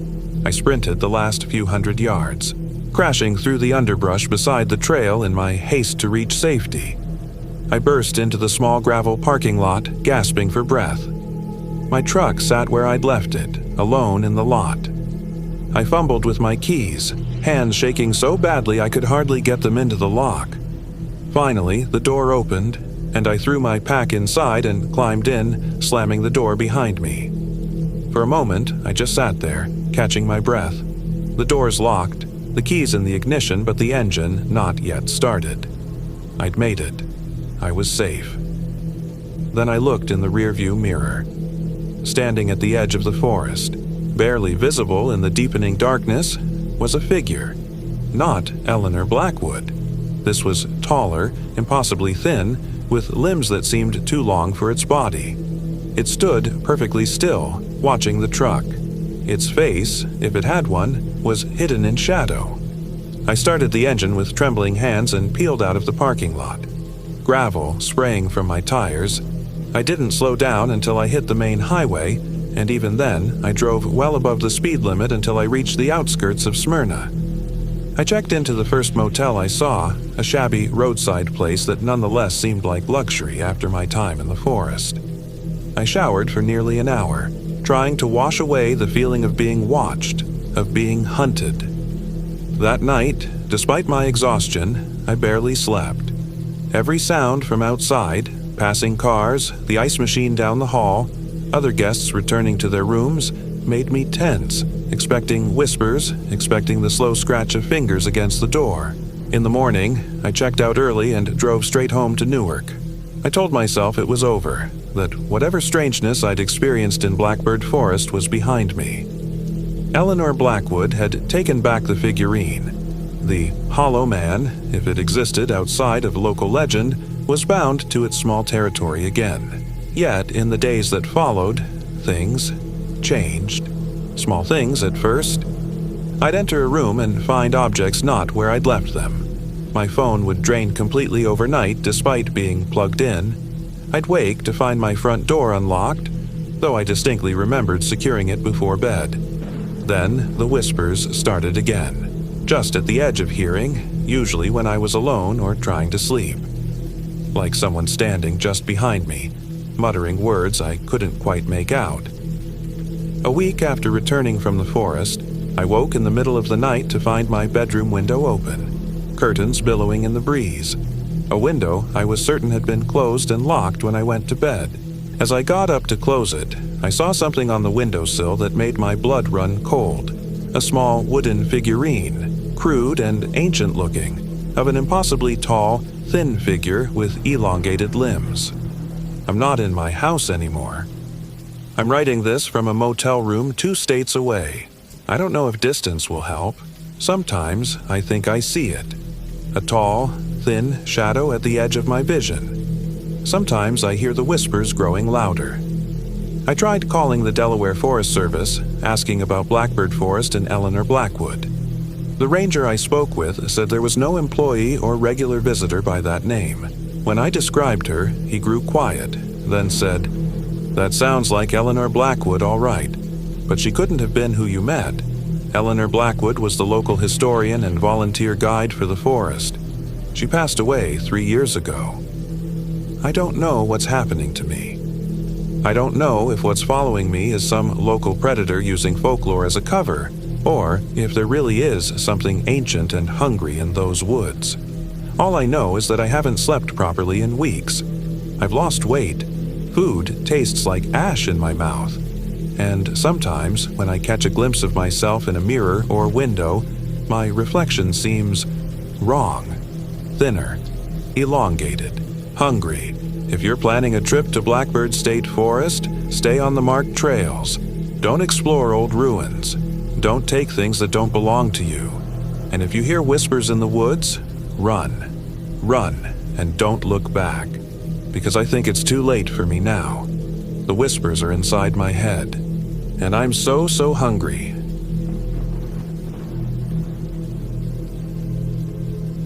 My name is Rebecca Langley. I'm 34 years old. This happened in October 2024. I've always been a city person. Growing up in Philadelphia, my idea of the outdoors was the well-manicured paths of Fairmount Park. But when my girlfriend Elise suggested we take a weekend camping trip to disconnect and reconnect, I reluctantly agreed. She'd been talking about Blackbird State Forest in Delaware for months, how it was just remote enough to feel like an escape but still accessible for beginners like me. "It'll be romantic," she promised, her blue eyes gleaming with excitement. "Just you, me, and the stars." Elise was an experienced hiker. She'd grown up in rural Vermont and had spent summers as a trail guide. Her lithe frame and sun-kissed skin spoke of someone comfortable in the wilderness. Meanwhile, my pale complexion and office-softened muscles betrayed my urban lifestyle. "We won't go anywhere too challenging," she assured me as we packed our gear into her weathered Subaru Outback. "There's a secluded spot near Tiebaut Track that not many people know about. It'll be perfect." It was a crisp autumn day when we set out. The trees along the highway flashed crimson and gold, and I felt a flicker of excitement despite my reservations. Maybe this would be good for us. Things had been tense lately. Subtle arguments, lingering silences, sleeping with our backs to each other. Perhaps Elise was right. Maybe we just needed to disconnect from the digital world and reconnect with each other. The drive took about an hour and a half. As Philadelphia's skyline disappeared in the rearview mirror, the landscape gradually shifted to rolling farmland, then dense woodland. We turned off the main road onto progressively narrower lanes until we reached the forest entrance. Blackbird State Forest seemed pleasant enough upon arrival. A few other cars were parked at the main trailhead, and a helpful ranger named Dave gave us a map, pointing out the marked trails and camping areas. "If you're looking for privacy, there's a nice spot about 3 miles in on the Kearney Mill Trail," he suggested, circling it on our map. "Beautiful views of the mill pond, especially at sunset." Elise shot me a knowing glance. This was exactly what she'd been hoping for. "Just be careful," Dave added, his weathered face growing serious. "Stay on the marked trails. We had some hikers get lost last month when they went exploring off-path. Took us 2 days to find them." "We'll be careful," Elise promised, already shouldering her backpack. Mine felt impossibly heavy as I awkwardly hoisted it onto my back. Elise had insisted we pack light, but her definition of the term seemed to include an improbable amount of gear.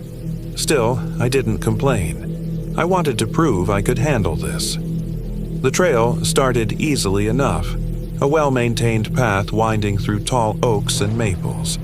The autumn foliage was breathtaking, leaves cascading around us like golden confetti. For the first mile, we encountered other hikers, mostly day trippers who nodded politely as they passed. But as we continued deeper, the forest changed. The trees grew closer together, their branches forming a dense canopy that dimmed the afternoon light. The trail narrowed, sometimes nearly disappearing under fallen leaves and protruding roots. The cheerful sounds of distant voices faded, replaced by the eerie silence of deep woods, occasionally punctuated by unidentifiable rustling in the underbrush. "Are you sure this is still the right trail?" I asked after we'd been walking for over 2 hours. According to the map, we should have reached the camping area by now. Elise frowned, studying the increasingly obsolete paper guide. "I think we missed a turn somewhere. The trail should have forked about half a mile back." I checked my phone, hoping for GPS guidance, but there was no signal. "Of course. Let's backtrack a bit," Elise suggested. "We can't be far off." But as we turned around, something strange happened. The path we'd just followed seemed different. Wider in some places, narrower in others. Trees I didn't remember passing now lined the trail. A sense of disorientation washed over me. "Elise, does this look the same to you?" She didn't answer immediately, her eyes scanning our surroundings with growing concern. "It should be fine," she finally said, but her voice lacked conviction. "Forests can play tricks on your perception. Let's just keep moving." The afternoon light was fading fast as we continued our retreat. My watch said it was only 4:30 p.m., but the forest was already cloaked in twilight shadows. October days were short, but this darkness felt premature, unnatural. "We need to find somewhere to camp soon," Elise admitted, "even if it's not the spot we planned." As if in answer to her words, the path suddenly opened into a small clearing. A fallen log created a natural bench beside a flat area perfect for pitching our tent. A circle of stones suggested others had used this spot for fires before. "This will do," Elise decided. "We can figure out where we are in the morning." Relieved to shed my backpack, I began helping with camp setup. Elise assembled our tent with practiced efficiency while I gathered firewood from the edges of the clearing. As I ventured a short distance into the trees, I noticed stone formations that seemed too regular to be natural, like the remnants of an old foundation. I mentioned it to Elise when I returned. "This area has a lot of history," she said, arranging kindling for our fire. There were mills and homesteads throughout these woods in the 1800s. Most were abandoned after a series of deaths and disappearances. Deaths and disappearances? I paused in my work. "You're making that up to scare me." Elise grinned, but it didn't quite reach her eyes. "Look it up when we get back to civilization. In 1887, an entire family, the Carrolls, vanished from their homestead. The only trace was a journal belonging to the mother, Elizabeth Carroll. The final entry just said, 'It's watching us from the trees.'" A chill ran down my spine that had nothing to do with the dropping temperature. "Thanks for the bedtime story." "Just local history," Elise shrugged, lighting the fire. The flames caught quickly, casting our small clearing in flickering orange light. As darkness settled completely around us, the fire became our world. Everything beyond its glow faded to impenetrable black. We heated a simple dinner of freeze-dried chili and shared a flask of whiskey. The food was bland but warming, and the alcohol helped ease my growing unease. As we sat side by side on the log, Elise's shoulder pressed against mine, I found myself relaxing for the first time all day. "See, this isn't so bad," she murmured, her breath visible in the cooling air. I had to admit she was right.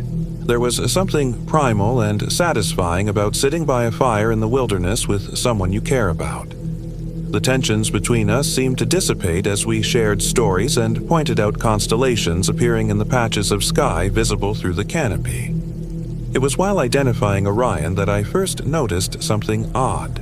Between the trees at the edge of our clearing, just beyond the firelight's reach, I thought I saw movement. A shadow darker than the surrounding darkness, roughly human-shaped but too tall, too thin. I blinked, and it was gone. "Did you see that?" I whispered. "See what?" Elise followed my gaze but saw nothing unusual. "Nothing. Just my eyes playing tricks, I guess." We turned in shortly after, the day's exertion catching up with us. Our tent was small but comfortable, our sleeping bags arranged close together. Elise fell asleep almost immediately, her breathing deep and regular, but I lay awake, listening to the sounds of the forest. Without the fire, the darkness was absolute. The noises were subtle at first, the normal creaking of trees and rustling of nocturnal animals, but slowly other sounds emerged. A rhythmic tapping, like fingernails on wood. A low, sustained note that might have been wind through hollow trees but sounded disturbingly like distant singing. And once, a sound like my name being whispered just outside our tent. I told myself it was my imagination, overtired nerves interpreting natural phenomena through a lens of anxiety. But when a twig snapped loudly, as if under a deliberate footstep just feet from our tent, I couldn't help but shake Elise awake. "Someone's out there," I hissed. She listened for a moment, then sighed. "It's just forest sounds, Becca. Animals, wind, settling trees. It feels like we're being watched." Elise propped herself up on one elbow. In the faint moonlight filtering through the tent fabric, her expression was unreadable. "Do you want me to go look?" "No." I grabbed her arm. "Don't go out there." "Then try to sleep. Everything seems scarier at night." She was right, of course. I was being childish. I forced myself to close my eyes, focusing on Elise's steady breathing beside me. Eventually, exhaustion overcame fear, and I drifted into uneasy sleep. The dream started pleasantly enough.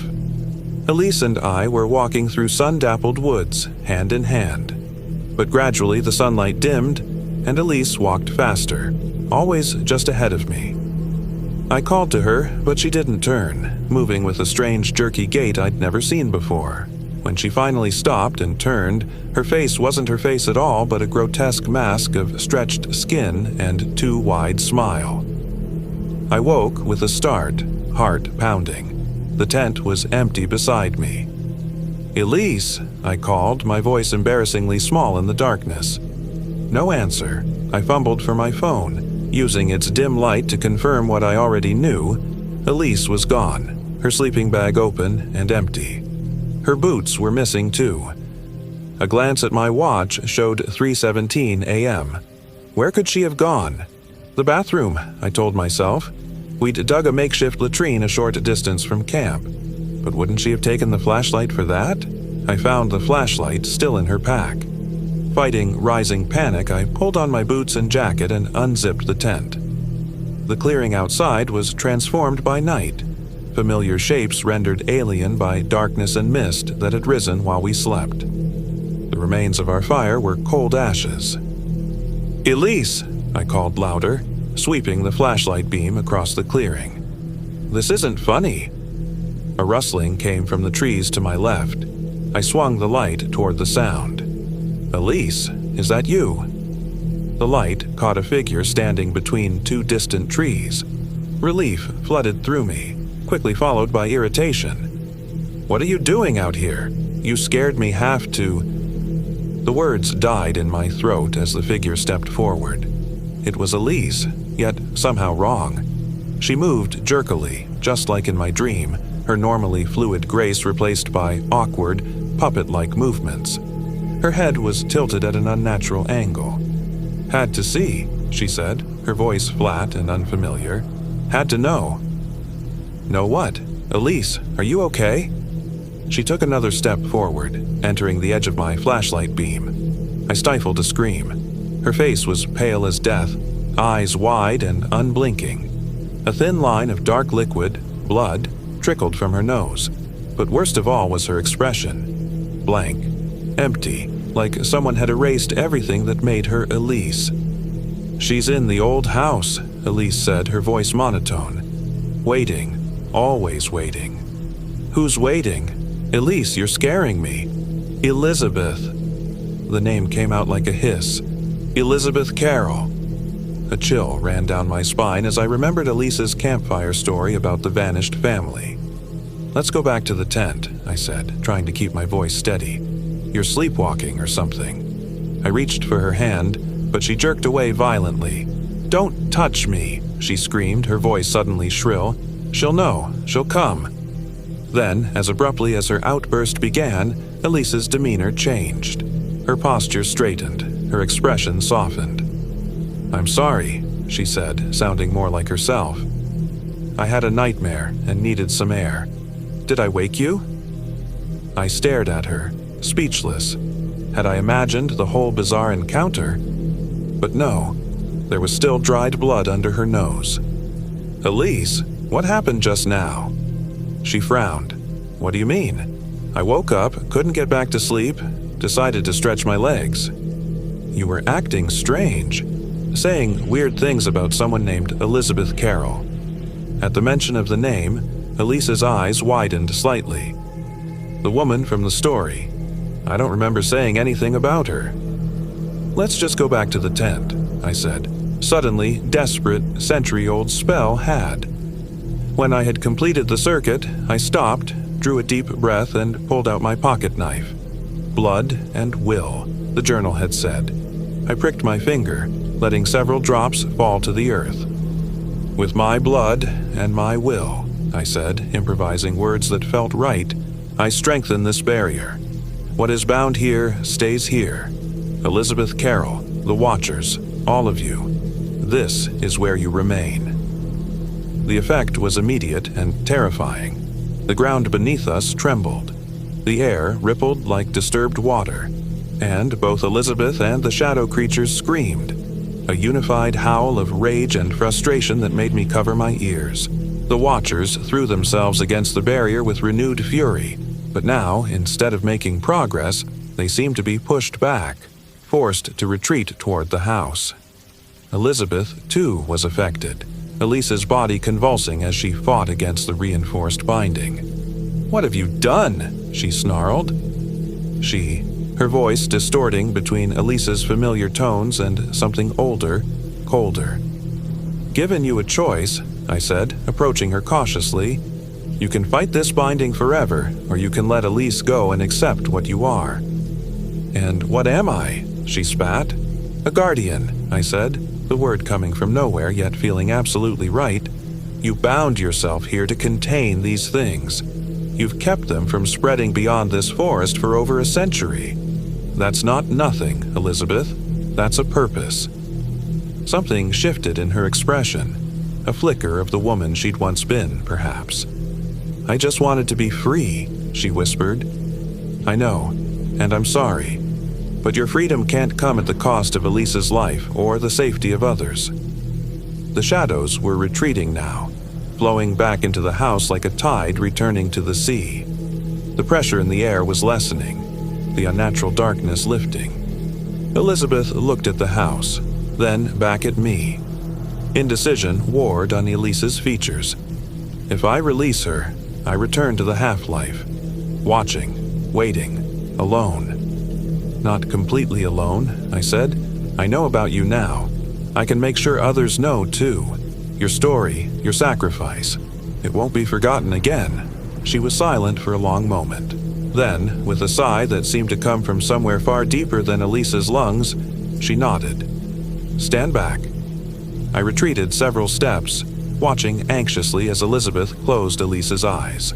A shudder ran through Elise's body, followed by another, more violent one. Her back arched, her mouth opened in a silent scream. For one terrible moment I thought I'd made a terrible mistake, that Elise was dying before my eyes. Then a pale mist seeped from her pores, from her mouth and eyes, gathering in the air before her. It swirled and condensed, taking on a vaguely human shape, the ghostly outline of a woman in 19th century dress, her face gaunt but dignified. Elise collapsed to the ground like a puppet with cut strings. I rushed to her side, cradling her head. "Elise, can you hear me?" Her eyelids fluttered. When they opened, they were her eyes again, the familiar blue I knew so well. "Becca," she murmured. "What happened? Where are we?" Before I could answer, the spectral form of Elizabeth Carroll drifted toward us. Elise gasped, pressing closer to me in fear. "Thank you," Elizabeth's voice whispered, barely audible, "for reminding me of my purpose."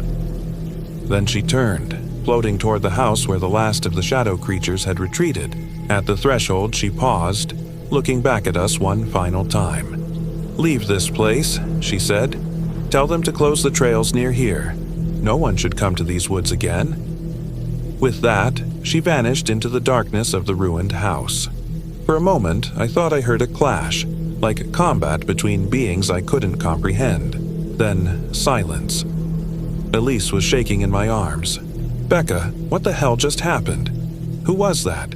Why can't I remember how we got here?" "It's complicated," I said, helping her to her feet. "I'll explain everything, but first we need to get out of these woods." Gathering our packs, which had somehow ended up scattered around the clearing, we hurried away from the Carroll house.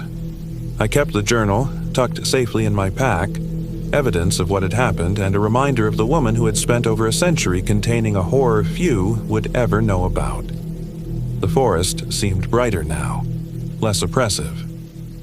We found a marked trail within 15 minutes, and from there made our way back to the ranger station by mid-afternoon. The ranger, Dave, was shocked at our disheveled appearance. "Got lost, did you?" he asked, looking us over with concern. "Happens sometimes, even with good maps." "You could say that," I replied.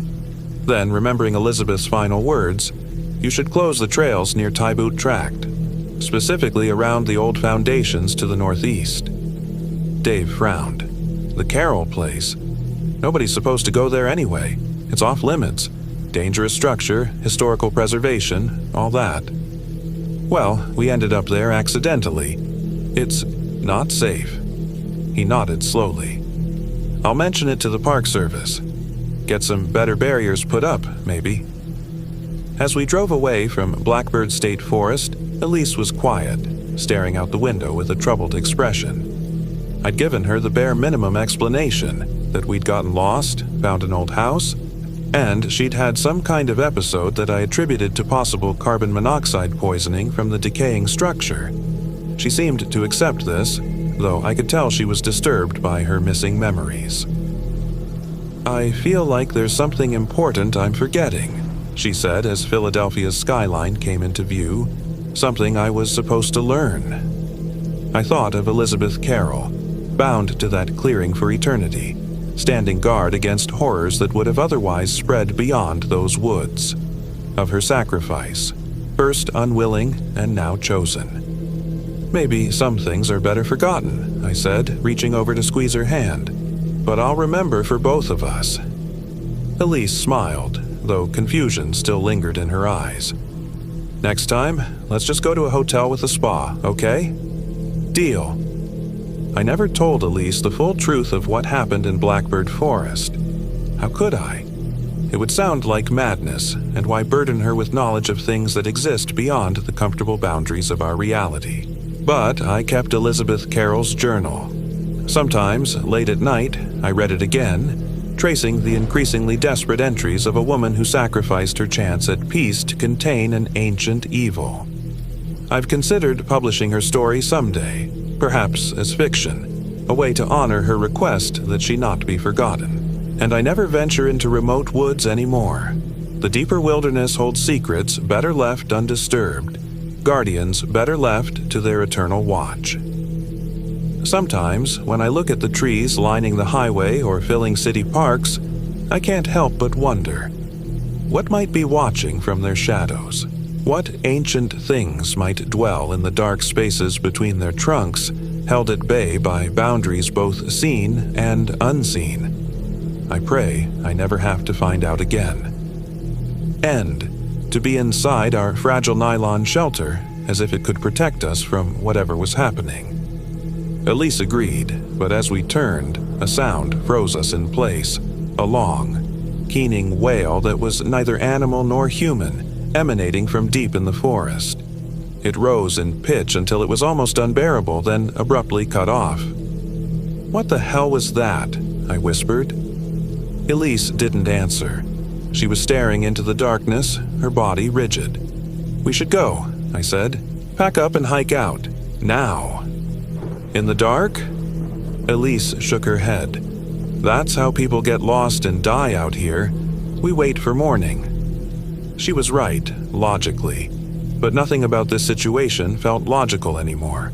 Back in the tent, neither of us could sleep. We lay side by side, listening to the sounds of the forest, which now seemed loaded with malice. Occasionally, Elise would twitch or mutter something unintelligible. Each time, I tensed, afraid she was slipping back into that strange, possessed state. When the first gray light of dawn finally seeped through the tent walls, I nearly cried with relief. We packed quickly, hardly speaking. As Elise rolled up her sleeping bag, I noticed scratches on her arms that hadn't been there the day before. Long, parallel marks like fingernails had been dragged across her skin. "What happened to your arms?" I asked. She glanced down, seeming surprised. "Must have brushed against some thorns last night." But there had been no thorny plants where she'd been standing. We skipped breakfast, both eager to leave this place. As we shouldered our packs, I took one last look at our campsite. The stone remnants I'd noticed yesterday seemed more defined in the morning light, definitely the foundation of some long-abandoned structure. "The Carroll homestead," I murmured. Elise's head snapped toward me. "What did you say?" "Nothing. Let's go." We tried to retrace our steps from the previous day, but nothing looked familiar. The trail that had led us to the clearing seemed to have vanished overnight. Instead, we found ourselves pushing through increasingly dense underbrush, the trees closing in around us. My phone still showed no signal, and even more concerning, the compass app was malfunctioning, the needle spinning wildly in all directions. Elise's physical compass was doing the same. "This isn't right," she muttered, tapping the device. "Something's interfering with it." After an hour of aimless wandering, we stumbled upon what appeared to be an actual trail. It wasn't marked on our map, but it was clearly human-made, too straight and well-defined to be natural. "Should we follow it?" I asked. Elise hesitated. "It's not on the map, but it has to lead somewhere." The trail wound through the oldest part of the forest we'd seen yet. Massive trees that must have been hundreds of years old, their gnarled roots breaking through the soil like arthritic fingers. The foliage was so dense that even though it was morning, we walked in perpetual twilight. We'd been following this new path for perhaps 20 minutes when we came to a clearing much larger than the one where we'd camped. In its center stood a house, or what remained of one. Weathered gray timbers formed the skeleton of a two-story structure, portions of walls still standing, windows gaping like empty eye sockets. Nature had begun reclaiming it. Vines twisted through the framework, and a young tree grew through what must have been the living room. "This can't be right," Elise said, studying our map. "There are no structures marked here." But I knew what we were looking at. "It's the Carroll house, isn't it? From your story." Elise didn't answer. She was staring at the ruined building with an expression I couldn't read. "We should go around," I suggested. "Find another way." "No." Elise's voice had that strange, flat quality again. "We need to go inside."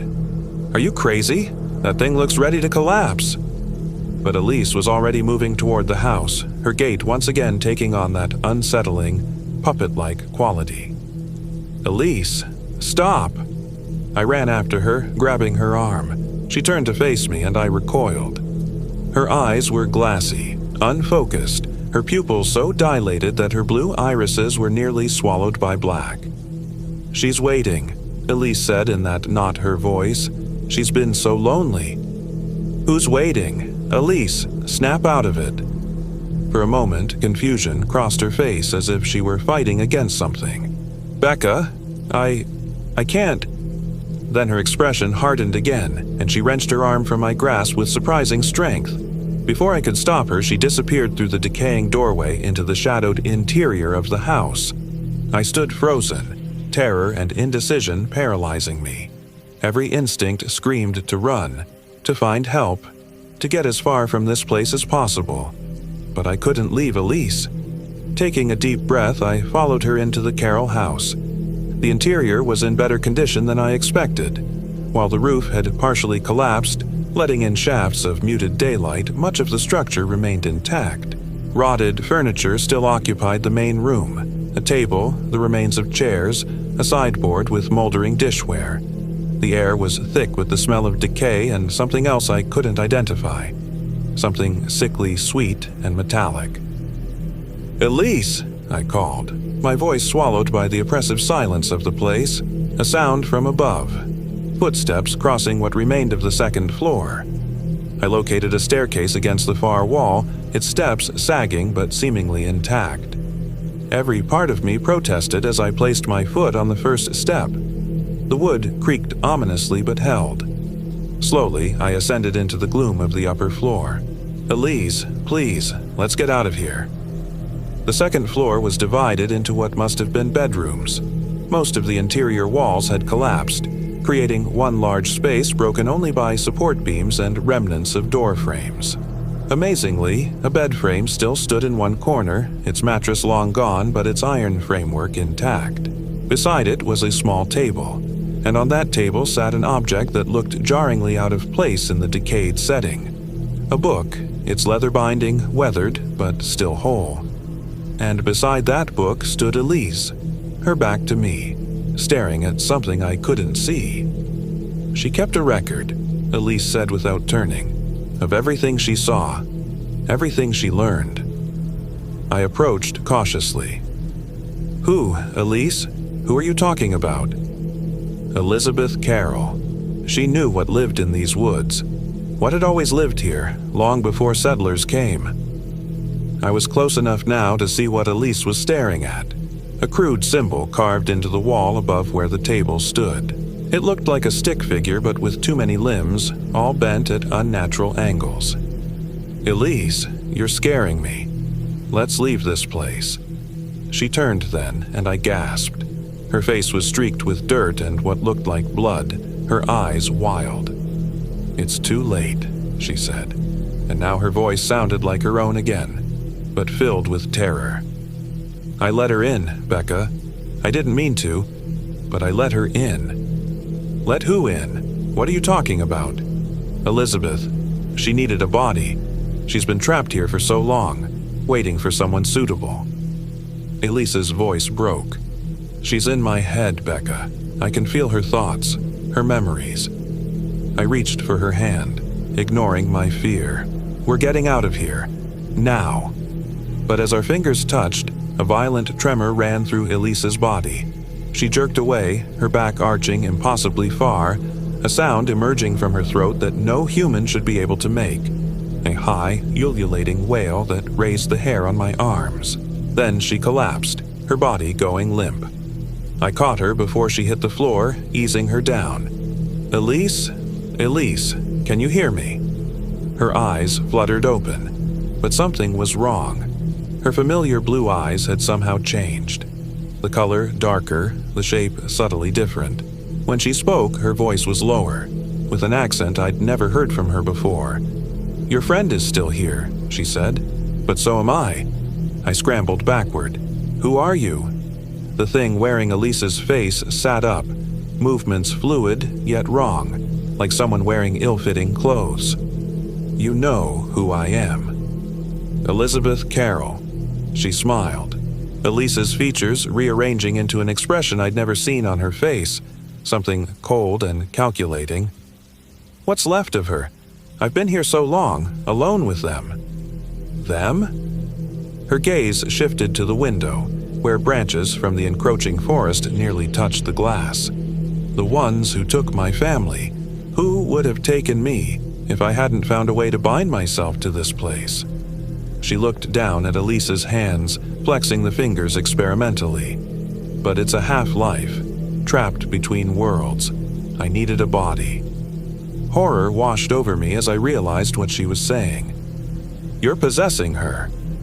"Sharing," Elizabeth corrected. "For now. Soon she'll fade, and I'll have complete control. Then I can finally leave this cursed place." "Let her go," I demanded, fear giving way to anger. "Whatever happened to you and your family, it's not Elise's fault." Elizabeth's expression on Elise's face hardened. "You don't understand what it's been like, watching, waiting, as decades passed. The loneliness, the hunger for life." As she spoke, the air in the room seemed to thicken. shadows gathering in the corners despite the daylight outside. A low humming began, vibrating through the floorboards. "They're coming," Elizabeth whispered, sudden fear replacing her confidence. "They always come when I try to leave." The humming grew louder, resolving into something like voices, a multitude of them, whispering words just below the threshold of comprehension. The shadows in the corners began to move, stretching toward us with impossible, elongated limbs. "What's happening?" I asked, backing toward the stairs. "The Watchers," Elizabeth said. "The ones who took my family. They want me too. And now, they want your friend." One of the shadow forms detached from the wall, flowing across the floor like ink through water. It rose up before us, taking a vaguely humanoid shape, but wrong. Too tall, too thin, with limbs that bent backward and a head that tilted at an impossible angle. Other shapes followed, emerging from every dark corner of the room, moving with a jerky, insectile grace that made my stomach turn. They surrounded us, their forms constantly shifting and flowing, never quite resolving into anything definite except for their eyes. Countless pinpricks of pale blue light that floated within the darkness of their bodies. "What do they want?" I asked, pressing my back against Elisa's, or Elizabeth's, as the creatures encircled us. "Everything," Elizabeth whispered. "Your body, your mind, your soul. They feed on it all." One of the shadow creatures reached toward us, its arms stretching impossibly long, fingers elongating into needle-like points. I swatted at it instinctively, but my hand passed through it like smoke. Yet, when it touched my skin, the sensation was horrifyingly tangible, cold and rough, like sandpaper made of ice. I screamed, jerking away. Where it had touched me, my skin burned with cold, turning an alarming shade of gray. "They can't be fought," Elizabeth said. "Not directly." "Then what do we do?" I was nearly hysterical now, watching as more of the creatures closed in. Elizabeth's eyes, in Elisa's face, narrowed with calculation. Then, abruptly, she shoved me toward the creatures. "A distraction," she hissed, darting for the stairs. I fell among the shadow beings, their cold forms enveloping me like toxic smoke. Wherever they touched, my skin burned and numbed simultaneously. Their whispers grew louder in my ears, words in no language I knew, yet somehow I understood their hungry intent. Through a gap in their undulating forms, I saw Elizabeth and Elisa's body reach the top of the stairs. She turned back once, and for a moment I thought I saw regret in those altered eyes. Then she was gone, descending toward freedom. Anger surged through me, not just at Elizabeth's betrayal, but at the thought of losing Elise. I hadn't come this far, faced these impossible horrors, to give up now. The journal. Elizabeth had mentioned it, the record she'd kept. If she'd found a way to bind herself to this place, perhaps the method was recorded there, and perhaps it could be undone. Fighting against the nauseating touch of the shadow creatures, I lunged toward the small table where the leather-bound book still lay. My fingers closed around it just as one of the Watchers wrapped its elongated limbs around my waist, its touch burning through my clothing. Pain drove me to my knees, but I clutched the journal to my chest. If I could just open it, find what I needed. The creatures pressed closer, their whispers rising to a deafening chorus. My vision began to dim, black spots dancing before my eyes. With the last of my strength, I forced the book open to a random page. The handwriting was cramped and frantic, but legible. They cannot abide their own reflection. Whatever these beings are, they flee from themselves when mirrored. I've used this to keep them at bay, surrounding my binding circle with shards of looking glass. Reflection. Mirrors. I desperately searched my pockets and pack. Nothing useful until my fingers closed around my phone. Its black screen, when powered off, was reflective. I activated the screen, its light pitifully small in the surrounding darkness. But when I turned it toward the nearest shadow creature, holding the glossy surface like a shield, The effect was immediate. The being recoiled, its form rippling as if in pain. The whispers took on a higher pitch. Distress or anger, I couldn't tell. I scrambled to my feet, waving the phone at the encroaching shadows. They retreated enough to clear a path to the stairs. Not waiting for them to recover, I ran, nearly falling down the rotting steps in my haste. On the ground floor, I could hear movement from outside, someone or something circling the house. Elizabeth, trying to escape the property, or something worse. I had the journal. If there was a way to drive Elizabeth out of Elise's body, it might be in these pages, but I needed time and safety to search for it. The front door stood open to the clearing, but I hesitated. What if the watchers could follow me outside? What if there were more of them in the forest? A crash from above decided me. Part of the upper floor giving way or the creatures breaking through whatever invisible barrier had confined them to that space. Either way, I couldn't stay. I burst out of the house into the clearing.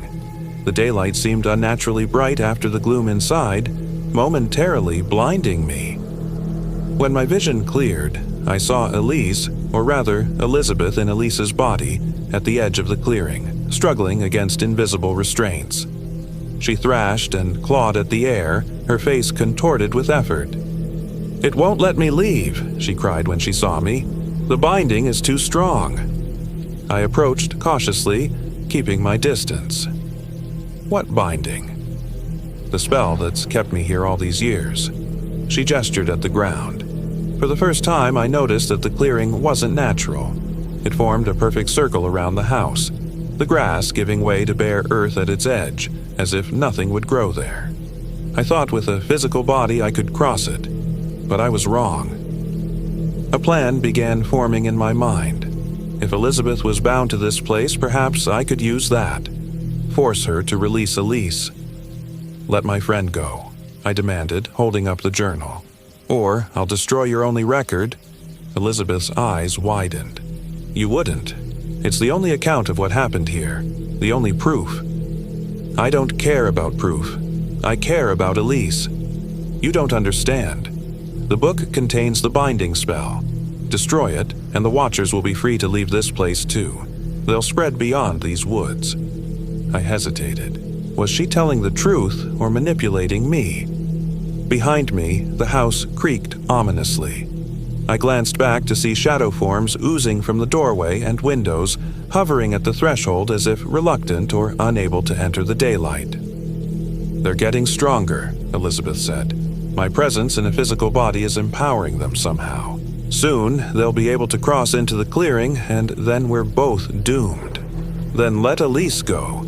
Return to whatever you were before." "I can't. Once the possession is complete, it can't be undone except by my willing departure or—" She trailed off. "Or what?" Elizabeth's gaze dropped to the ground. "Or by the host's death." Ice formed in my stomach. No, there has to be another way. There isn't. Elizabeth's voice, Elise's voice, softened. "I'm sorry. I was desperate. Alone for so long." I opened the journal, frantically flipping through pages. There had to be something, some clue, some alternative she wasn't telling me. The pages were filled with increasingly erratic entries. Elizabeth Carroll's descent into fear and obsession was documented in handwriting that grew more frenzied with each page. Diagrams, symbols, desperate prayers, and then, toward the end, the binding spell itself. It was horrifyingly simple.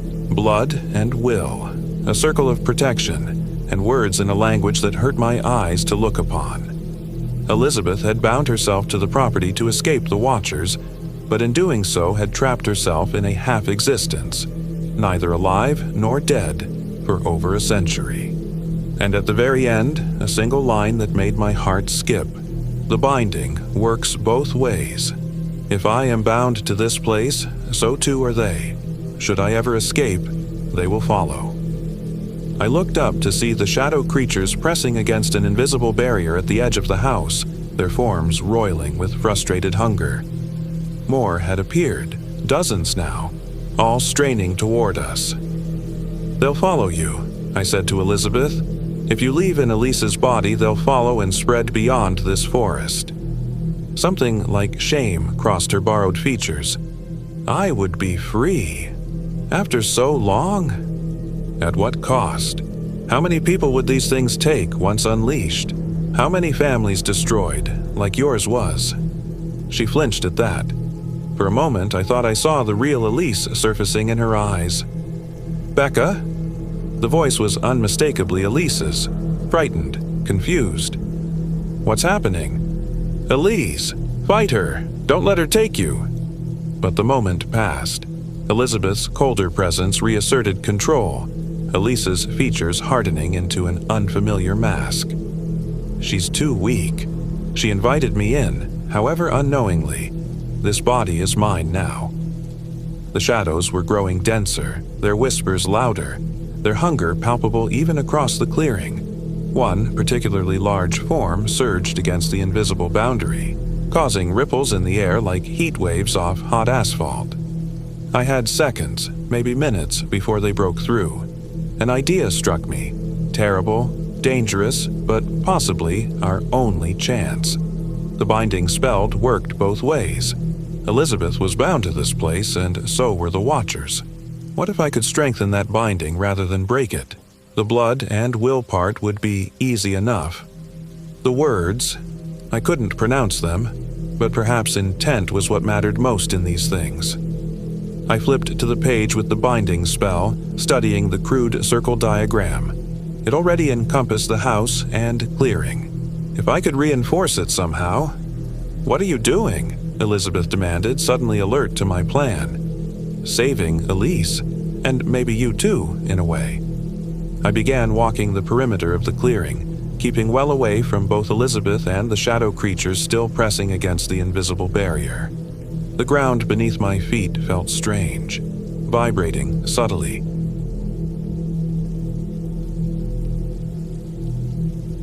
My name is Elijah Mercer. I'm 34 years old. This happened in October of 2024, though sometimes it feels like yesterday. Sometimes it feels like it's still happening. The Blackbird State Forest in Delaware wasn't our first choice for our annual team-building retreat. But after last year's fiasco at the beach resort, where Marcus had gotten so drunk he'd tried to swim to the horizon at 3 a.m., our supervisor Hannah had insisted on somewhere more isolated. Somewhere with fewer distractions, she'd said with that tight smile that meant she was remembering fishing Marcus out of the Atlantic. We were 6 in total: me, Marcus, Hannah, Diane, Trevor, and Liam. All of us worked at Pinnacle Marketing in Wilmington, a digital ad agency where the pressure was high and the turnover was higher. These annual retreats were supposed to strengthen team bonds, but usually they just meant drinking somewhere that wasn't the office. Hannah had arranged everything, booking 3 rustic cabins at the northern edge of Blackbird Forest. They're primitive, she warned us. Limited cell service, minimal electricity, and outdoor toilets. But there's a main lodge with Wi-Fi if you get desperate. It'll be a chance to disconnect, Diane had said optimistically. Diane was always optimistic. At 42, she was the oldest on our team and had a maternal air that made her both comforting and slightly annoying. She'd already packed first aid supplies for everyone, as if we were children going to summer camp. The cabins were a 2-mile hike from the parking area.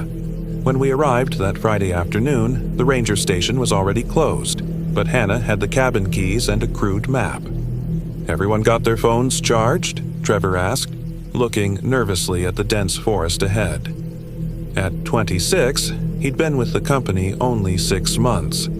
His signature look was perpetual anxiety. "That's defeating the purpose," Hannah said.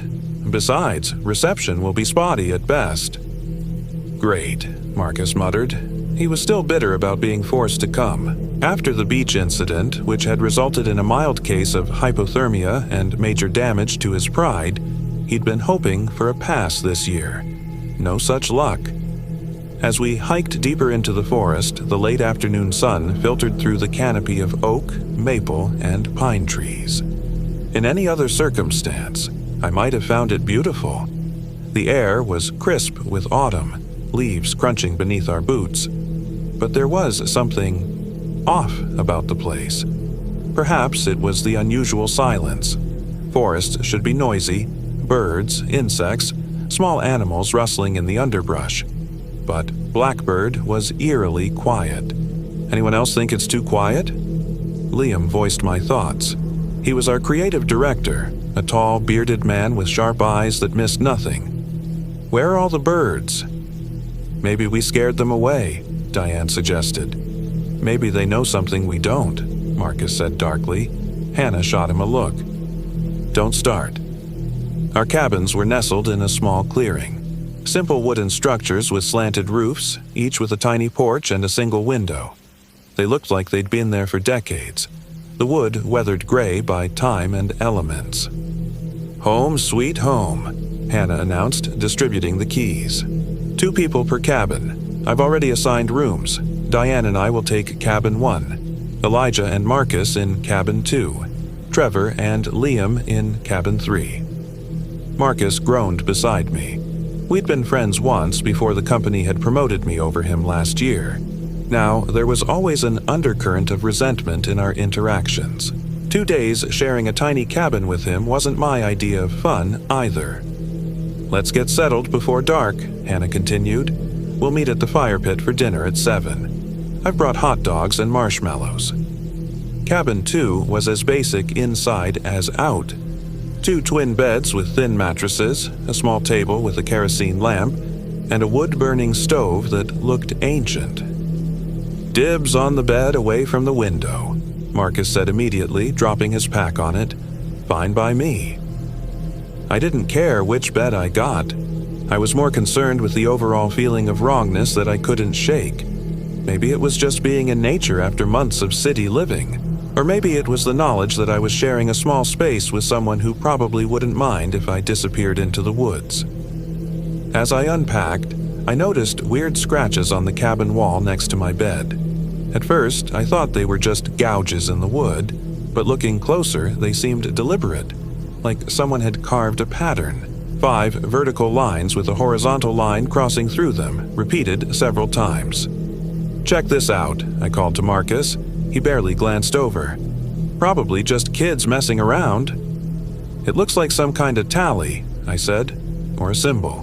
Whatever.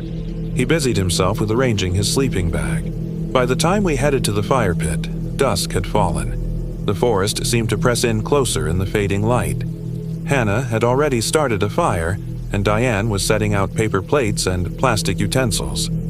Everyone settled in? Hannah asked brightly. My cabin has no heat, Liam complained. The stove's broken. Ours too, I said. We'll need extra blankets if it gets as cold as the forecast says. There should be some in the supply box under each bed, Hannah said. If not, we can share.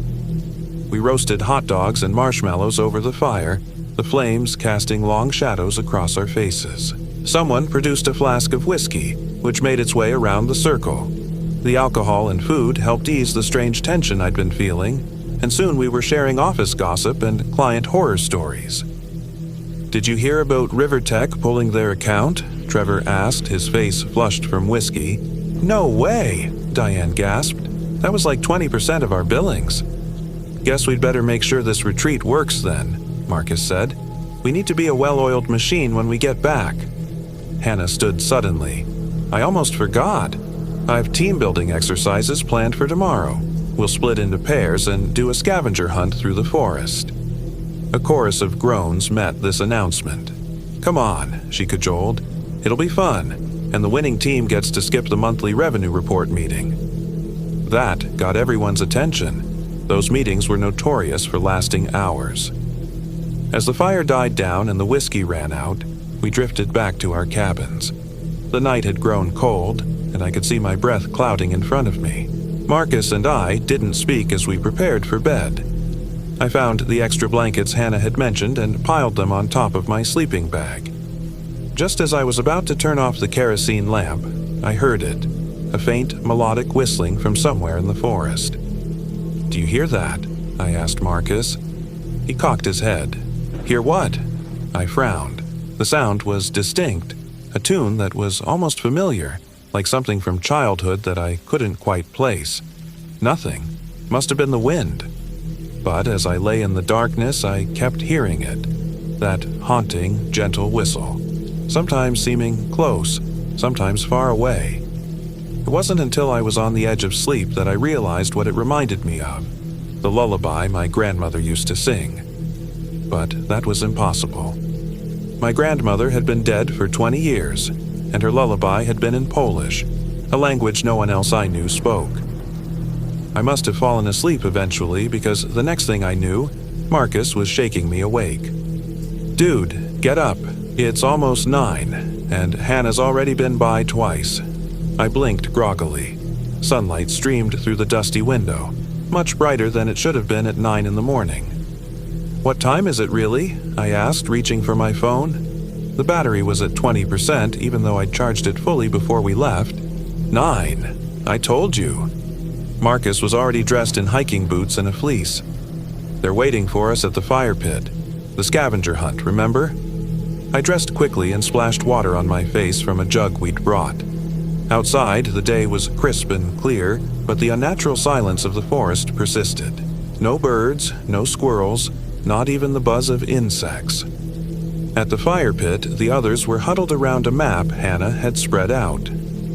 "Finally," Hannah said as we approached. "Okay, here's how this works. I've hidden 5 objects throughout this section of the forest." She indicated an area on the map. Each team needs to find one specific object. First team back with their object wins. Simple. "What are the teams?" Diane asked. "I thought we'd mix it up. Elijah and Trevor, Marcus and me, Diane and Liam." I glanced at Trevor, who gave me a nervous smile. He was nice enough, but so new that we'd barely spoken beyond basic office pleasantries. Hannah handed each team a slip of paper. "This describes your object and gives a general hint of where to find it. You have until 4 p.m. Meet back here no matter what." Trevor and I unfolded our paper. A red bandana tied to a tree with a distinctive fork near the eastern creek. "There's a creek?" Trevor asked, studying the map. "Apparently." I pointed to a thin blue line about a mile east of our cabins. "Looks like we head that way." As we set off, I couldn't shake the feeling that we were being watched. Every few minutes I'd turn quickly, hoping to catch a glimpse of whatever might be following us, but there was never anything there. Just trees and more trees. "So, you've been with Pinnacle long?" Trevor asked as we walked. 4 years. You're liking it so far." He shrugged. "It's intense, especially Liam. Does he always critique everything so harshly?" I laughed. "That's just his way. If he's bothering to critique you at all, it means he thinks you've got potential." We reached the creek after about 40 minutes of hiking. It was more of a trickle than a proper creek, winding between moss-covered rocks. "We should follow it," I suggested. "Look for a forked tree." As we walked along the creek bank, the feeling of being watched intensified. The hairs on the back of my neck stood up and I kept hearing faint sounds, like twigs snapping or leaves rustling, but always just at the edge of perception. "Do you feel that?" I asked Trevor. "Feel what?" Like we're not alone out here." Trevor glanced around nervously. "You're freaking me out, man." "Sorry, it's probably nothing." But it wasn't nothing. As we continued our search, I became increasingly certain that something was following us, keeping pace just out of sight among the trees. "There!" Trevor suddenly pointed ahead. "Is that it?" About 50 yards upstream, a red cloth was visible, tied to a branch of a massive oak tree that split into 2 main trunks about 10 feet up. "Good eye," I said, relieved to have found our objective so quickly. The sooner we got back to camp, the better.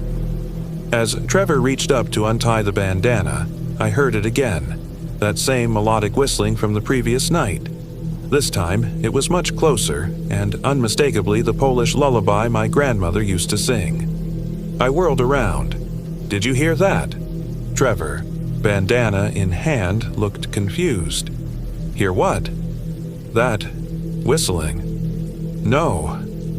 His eyes darted around. "But I do feel kind of weird all of a sudden. like we're being watched, I finished.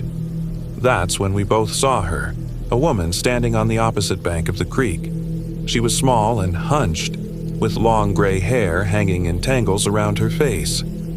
She wore what looked like a nightgown, muddied at the hem. Her skin was pale.